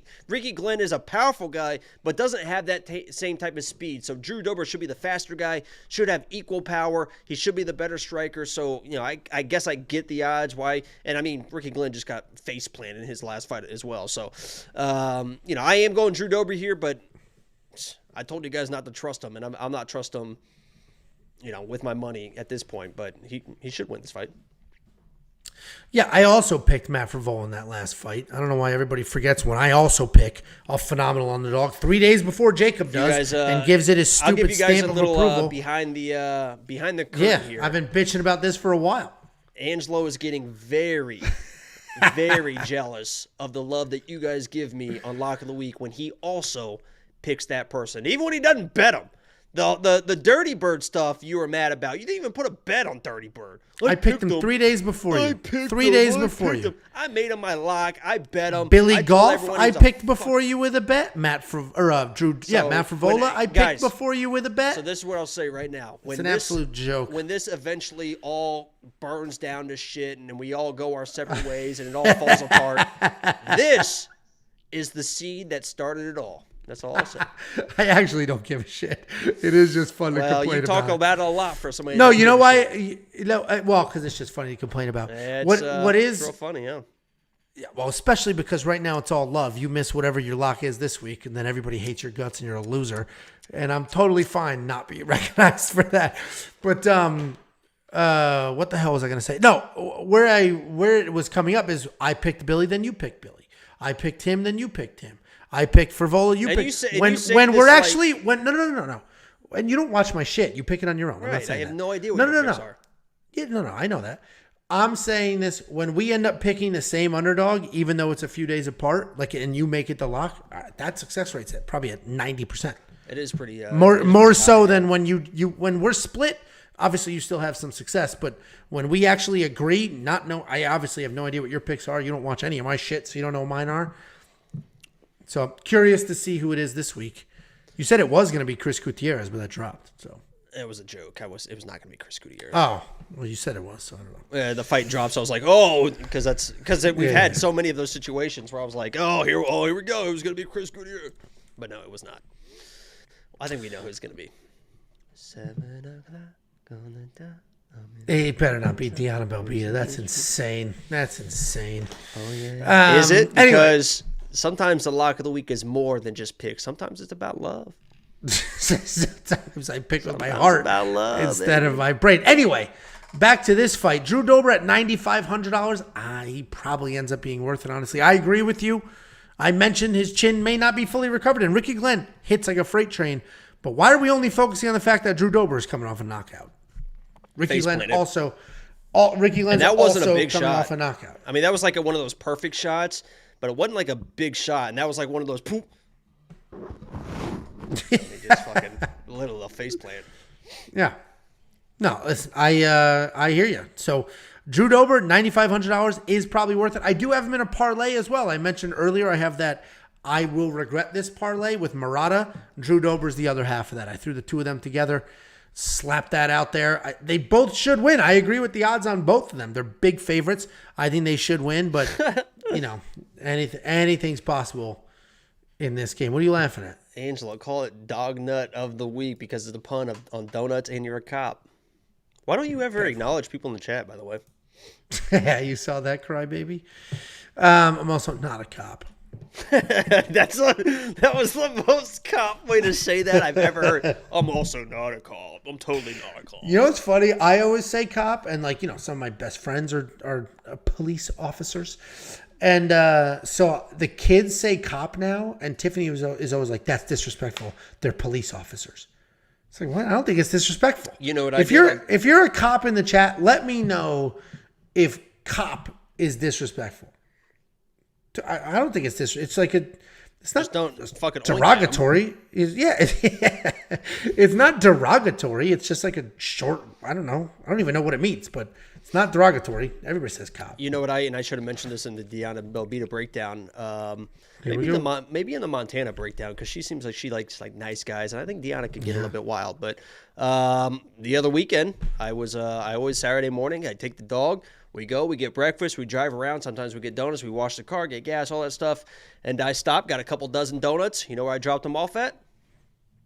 The homeless shelter?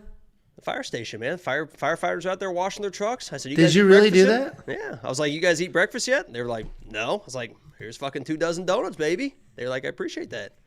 There you go. Nice guy. Good for you after they saved your life that night. Good for you. Just paying it back. You guys might remember me. I was crying though. This is me. They're like, "Hey, here he comes, guys! This is the guy. This is the guy. This is the guy that said that he had fentanyl in his McDonald's. This is the guy. These safe to eat with the donuts." Oh shit. Anyway, good times. We're both on the Drew Dober side. I have those couple of bets, and if you want to see everything else, WeWantPicks.com. Click become a member at the top. Are we done yet? And yes, you are this dude nonstop for attention. You got your attention. Be done. Almost done. Next up at UFC Vegas 80, we have Alex Morono taking on Joaquin Buckley in what will be one of the more controversial fights. Not because the fight will be weird, but controversial in that a lot of people are on both sides of this, and I totally get it. I think these odds are wide. We have Alex Morono, 23-8 overall, 4-1 in his last 5, coming off that submission win over Tim Means, taking on Joaquin Buckley, 16-6 overall, 3-2 in his last 5. He's coming off a successful welterweight debut. Alex Morono is very well-rounded. He has nice, clean striking, incredibly underappreciated grappling. He is a high-level black belt, but he doesn't use his wrestling very often. He does a nice job working in a takedown when he needs to, but it's not usually his go-forward game plan. He's going to strike with you. He's going to hang out. He does have good striking, technical striking. And if he gets a takedown or two, you got to have to worry on the ground because, as I mentioned, high-level, underappreciated black belt. He is taking on Joaquin Buckley. As we all know, this guy is a very powerful striker. He comes in hot. He's got good footwork. He cuts nice angles. He has really good power, but as of late, he's done a nice job not chasing knockouts. He's getting them. He just knocked out Paulo Fiallo, or Andre Fiallo. Paulo Fiallo is an old school fighter that only real MMA fans will know who he is. Oh, he is. And he was phenomenal, and then he went fucking crazy. Anyway. He just knocked out Fiallo, but he didn't chase. He wasn't headhunting. The knock on Joaquin Buckley back in the day is that he would headhunt and he would chase. And if he didn't get it, he would, he'd fade and have some ill-fated moments. But now that he's just so comfortable, his cardio is rock solid, his head movement is great. He's not chasing. He's taking his time. He's working things, and that power is finding itself. And the most impressive part of that last win, of that knockout, obviously, it was a knockout. That's impressive. But he had some really nice, well-timed takedowns. Obviously, I don't think he's going to use his takedowns in this fight because Alex is such a good grappler. Alex is very underrated, but I'm still going to lean Buckley here. Low confidence. I think these odds are super wide. I think Buckley should be the favorite. He's the more dangerous guy. He looked incredible at welterweight. But I think, I think Buckley's going to be a little faster.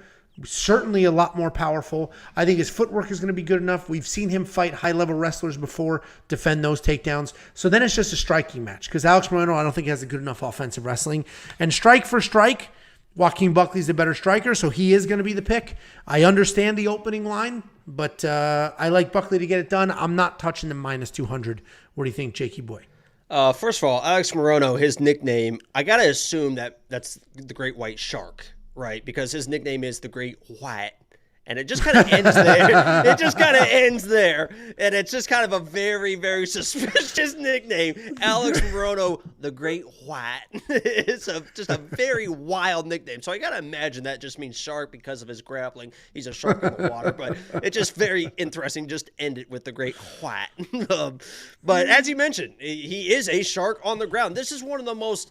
And I can't stress this enough. This is one of the most high-level grapplers that you guys probably have never heard of. This guy is like a triple black belt on the ground. But he is exactly what everybody wants a jiu-jitsu nerd to be, and that is not a grappler. He has said, I think it's boring. I want to bang. He has said he's a jiu-jitsu guy that says, I want to bang, and he loves those fights where he can get in there with his strike. And I'm telling you guys right now, if you guys have never watched Alex Morono fight, and you end up putting money on Alex Morono because of what I'm about to tell you, and this fight starts, do not panic because he is a very he's a very awkward guy. He's a very awkward guy in the way he stands and the way that he tiptoes around. He's just bouncy. He's got this high guard. You're gonna see him like this. He definitely isn't gonna look like Joaquin Buckley. By the way, I love Buckley. After that last fight with Andre Fiallo, he got on the mic and was just yelling at everyone. He's like, yeah, I fucking love Buckley and the energy that he brings. But when this comes down to fight for fight,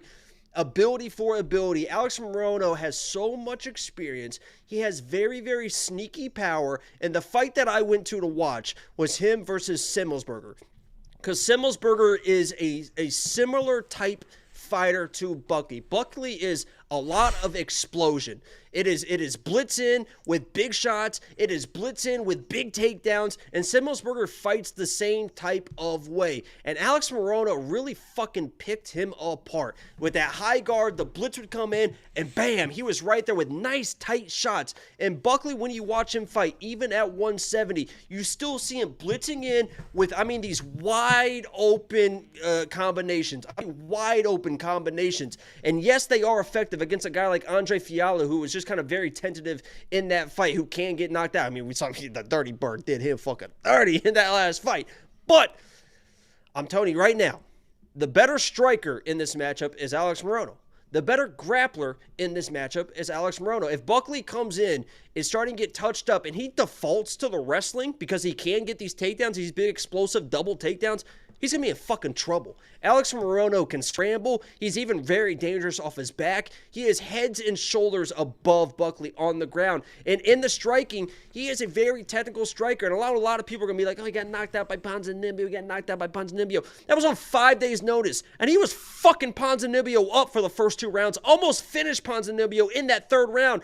You could tell he was getting very tired. That was more of like a very tired knockout. He's been knocked out before that, but typically he's a pretty durable guy. I think Buckley comes in, has a little bit of success early. You're going to see the big blitzes. Maybe gets a takedown, but he doesn't keep control, and it looks like he's winning this fight. But Alex Morono is just going to pick him apart with those striking, with the counters. He's a very high, intelligent guy. The way that he fights, he knows the dangers that Buckley brings. He's going to be with that high guard and those nice tight shots, waiting for the counters. He's going to be touching Buckley up, and I think Morono can really hurt this guy. And if Buckley's hurt and defaults to the wrestling, Morono can definitely submit this dude. So I like Alex Morono in this fight. I think he's pretty much better everywhere except for like just pure athletic power. So if Buckley comes in and knocks this guy out, I'm not going to be super surprised, right? That's what Buckley does to people. He has that ability. But Morono, to me, is the better fighter here, and I'm going with the great White, Alex Morono. That is a funny nickname, but yeah, I'm on the other side. I appreciate how good Alex Morono is. I picked him to beat Semmelsberger in that fight.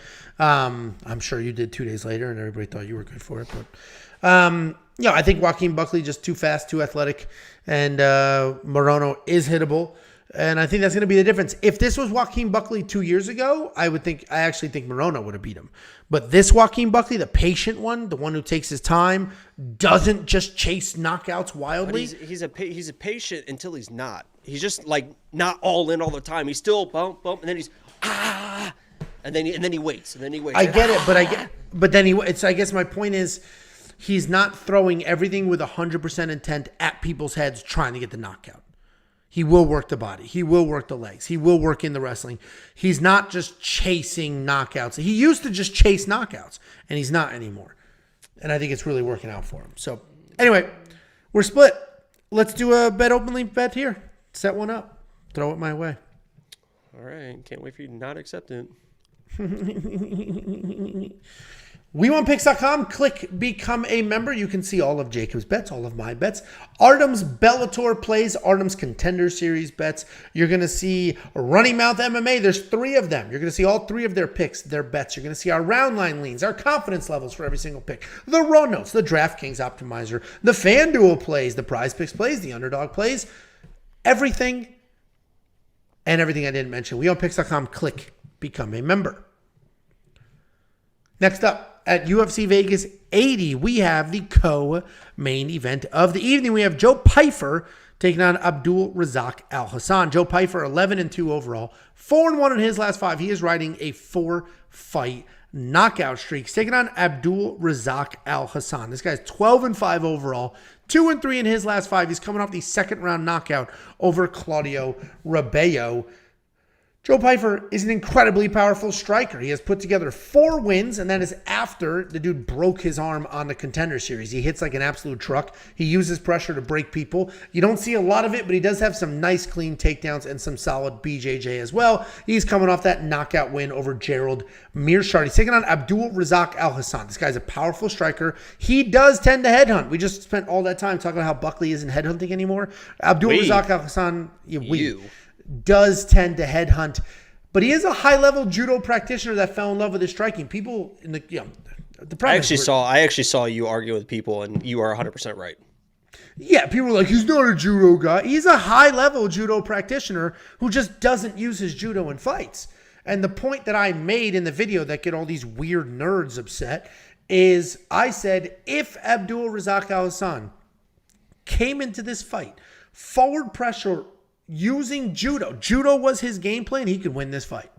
Absolutely can win this fight because he's got power in his hands. We know that. He has high-level judo. We know that. At least I know that. Some of you don't know that. But he has high-level judo. And if he puts it all together and uses all of those tools, this guy is incredible. The problem is, like we've seen with so many other wrestlers and stuff in the past, he found some power, fell in love with the power, and just abandoned the other tools. So he doesn't really use his judo. So I can't count on him to use his judo. So then we have striker versus striker. Abdul's going to be very, very dangerous. But so is Joe. And I'm going to go with Joe. I think Joe's going to win this fight. I'm very confident in him to win this fight. I think he's going to get it done. But my concern for Joe is not that Abdul's going to use his judo. Because he hasn't used it before. I don't know why all of a sudden he's going to use it now. My concern for Joe is we haven't really seen him in a long, drawn-out fight. And Abdul Razak Hassan is not a pussy. He's not just going to get put out quick and be done or quit. Oh, way to go. You just jinxed the shit out of him. It could be a longer type fight. So that's my only concern for Joe is what's his cardio going to look like? What's he going to look like? But I think Joe gets it done. I think he's going to be a little sharper, a little more powerful, a little cleaner, and potentially even work in some takedowns, which we've seen him do in the past. So Joe Pyfer is my pick. No surprise there. The dude's a minus 450 favorite. What do you think, Jakey boy? Joe's the pick. But the minus 400 stuff, this ballooned up to fucking minus 575 at one point yesterday, is a little bit crazy to me because, as you mentioned, we really don't know how good this guy is. Knocking out the last two guys that he knocked out are people that are absolute nobodies. Was that Armin guy or whatever that came off the big layoff and got knocked out twice? Knocking out Gerald Mearshart. Gerald Mearshart, that was the easiest knockout you could have ever seen coming with the way that these guys are stylistically matched up. And now he is against a guy that, as Angelo mentioned, has real power. And if you watch Joe Pyfer fight, the thing that makes me feel Pyfer. Are you making fun of me because I said Pyfer? Yeah. Yeah, you're the one to talk, aren't you? I didn't make fun of you. I just laughed to myself quietly like a gentleman. The thing that I do like about Joe Pyfer is he isn't like he's not going to just blitz forward and think, oh, I'm a knockout artist. I'm going to come forward like Derek Lewis and just try to knock somebody out. He will take his time, which is good. But when he gets somebody against the fence, what I worry about here, and almost what I think that Abdul should kind of do, is what you saw with Alex Pereira and Izzy in that second fight. And Izzy's going to say, oh, I was playing possum.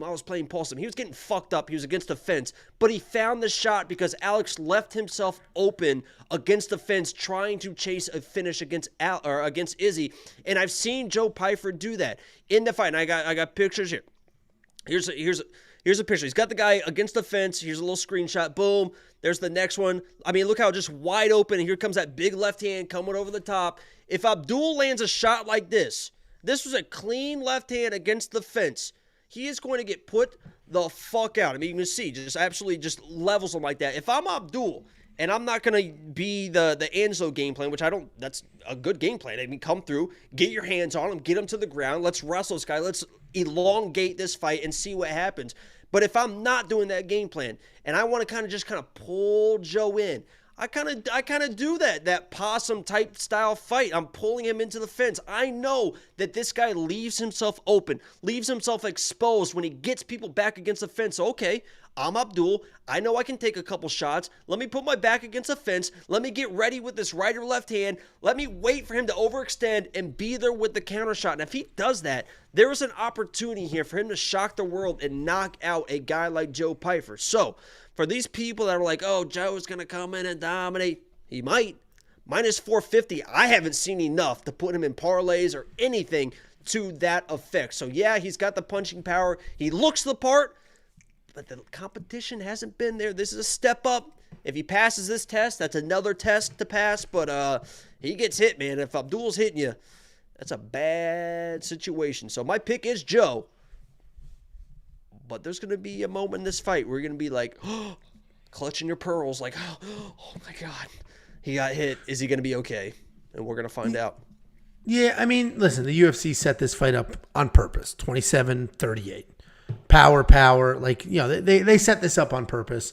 I think Joe's, I'm going to say more well-rounded in the cage because he uses all the tools. Abdul Razak Al Hassan is the more well-rounded fighter. High-level judo, great striking. Like, he's the more well-rounded fighter.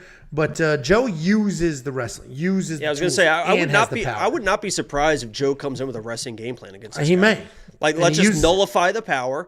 I'm a better wrestler. I'm a better grappler. Let's shoot a takedown and show off that part. And I think that's a good game plan for him. But then you got Joe could come in and be like, I'm knocking everyone out. Let me knock out this guy. And yikes.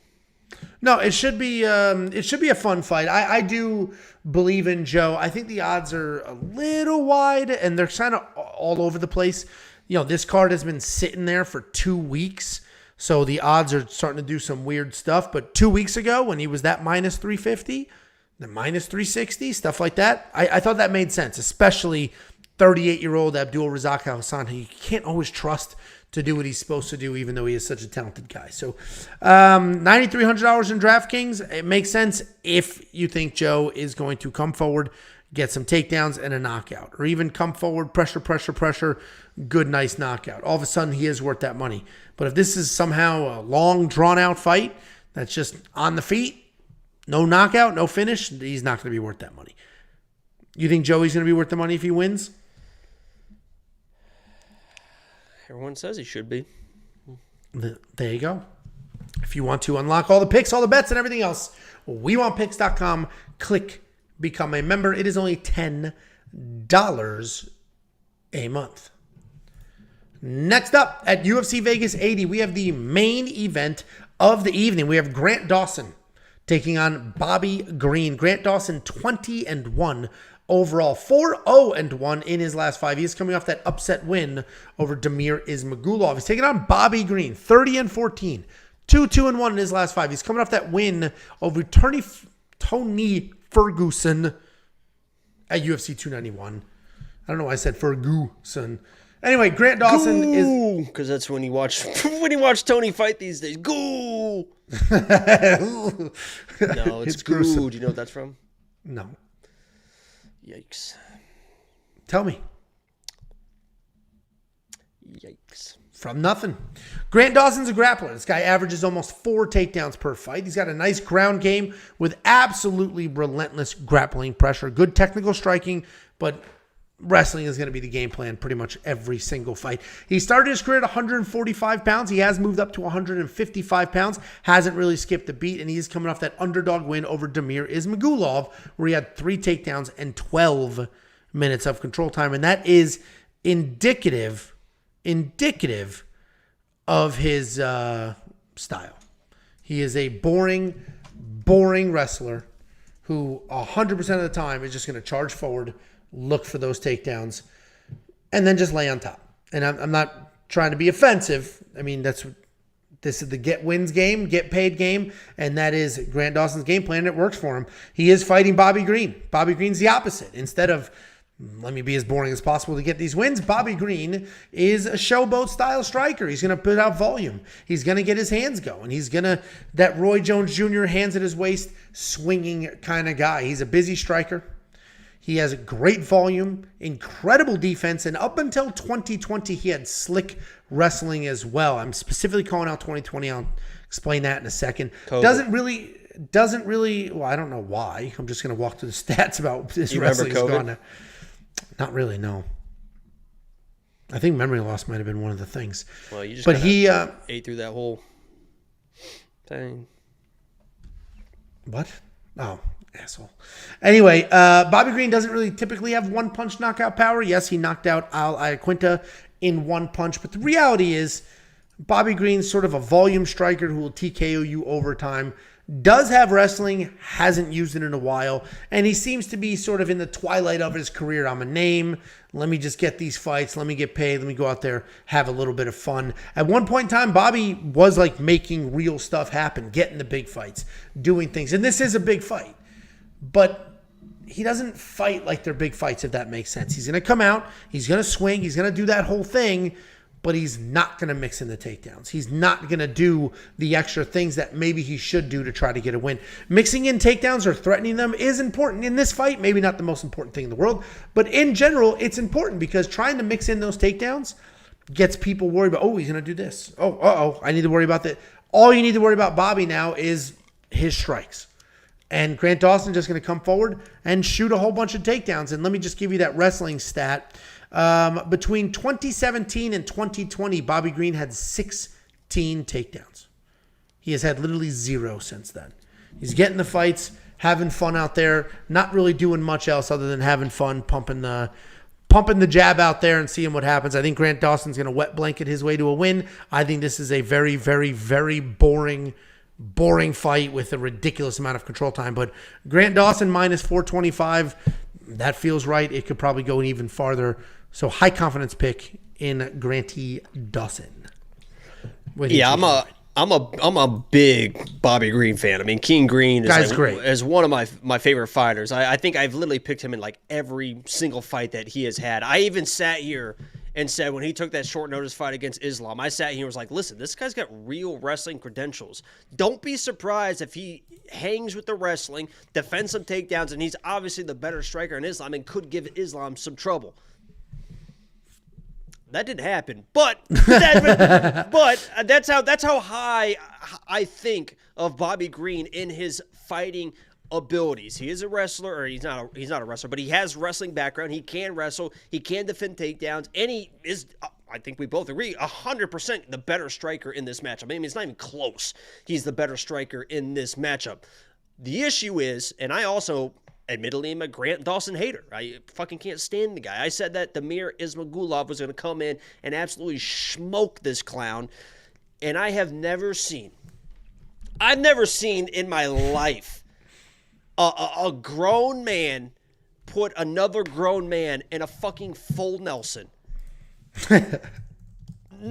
That's just grown man to grown man, let alone a professional fighter putting another professional fighter in a fucking full Nelson.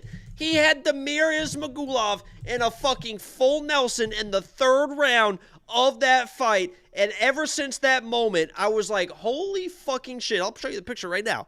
I was like, holy fucking shit. This guy, I'm never going to pick against this guy again. The only thing that people are kind of worried about in this fight for Grant Dawson, and you're going to hear it time and time again, is, oh my God, he's going to get tired. He's going to get tired. He's going to get tired. He's going to get tired.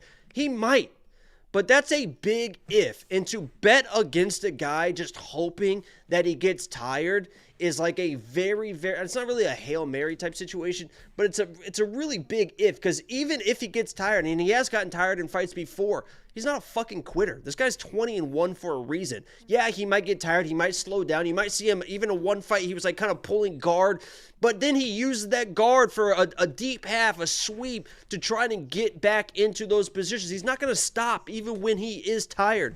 And all the wrestling will also make Bobby Green tired. I mean, Bobby Green will get tired as well defending all that stuff. Neither one of these guys is really are quitters. This could go 5 rounds. I just can't pick. I mean, look at this. This is he did this to a professional fucking fighter. He's just got a full Nelson just fucking with this guy. I thought that Damir Ismagulov could be the fucking champion of the world. He's sitting there in the 3rd round in a fucking full Nelson. I'm going Grant Dawson in this fight. I just think he's just way too overwhelming. Just way too over. I mean, he just doesn't stop, man. He just does not stop. And even Tony got on the hips of Bobby in that fight. I mean, really got on the hips, was threatening to take the back of Bobby early in that fight. If Tony's doing that, you know, I would love nothing more for Bobby to fucking win this fight. I'm going to be rooting for Bobby, but I think Grant gets it done, man, unfortunately. Yeah, and I didn't want to. I love Bobby. Bobby's great. I guess I was just getting down on him because he was better. Like, he literally used to be better. He's removing tools from his own arsenal. Before, when he had those nice takedowns, 16 takedowns in 3 years, and he was threatening with takedowns, and it just opened up his already phenomenal striking. Once you just remove the takedown threat entirely, well, now you're just a very good striker. which in most fights, okay, that could get you by. But, Bobby Green had a nice streak. He was super popular. And the UFC's like, let's give him big fights. And then, a couple of short notice fights, couple of weird things later. And now, And he's getting hit more and more. He used to be a guy that was like, you could not hit this guy. With the way that he fought, with those low hands and the Philly shell, you could not hit this guy clean. He's getting hit. I mean, Drew Dober was hitting him. Even Tony was hitting him at times in that fight. I mean, dropped him. He didn't really, he kind of more tripped than got dropped, but he's getting hit more and more as well. So even in the striking where he should dominate, and obviously I think he still can in this fight, you can see it just happens. You're 37, you start to slow down a little bit. Yeah. No, exactly. And that's just the sport we live in. I think Grant Dawson is way too one-dimensional to lose this fight, if that makes sense. Typically, that's a problem, but he's just going to be so laser-focused on the wrestling. There's not even going to be – I don't think Bobby's going to have opportunities to do anything else. You know what the quote that I heard when I was breaking down film that I love that you might like? He says, the only thing I need to know about my opponent is, are they southpaw? Are they orthodox? And what side do they guillotine from? And that's all I care about. That's funny. It's like I know what I'm doing, and that's all I need to know. How do they stand, and which side do they guillotine from? And I'm good to go. That's pretty wild. That is funny. Yeah, that is, especially because I'm giving him a hard time for being boring. He's objectively boring. I don't care what anybody says.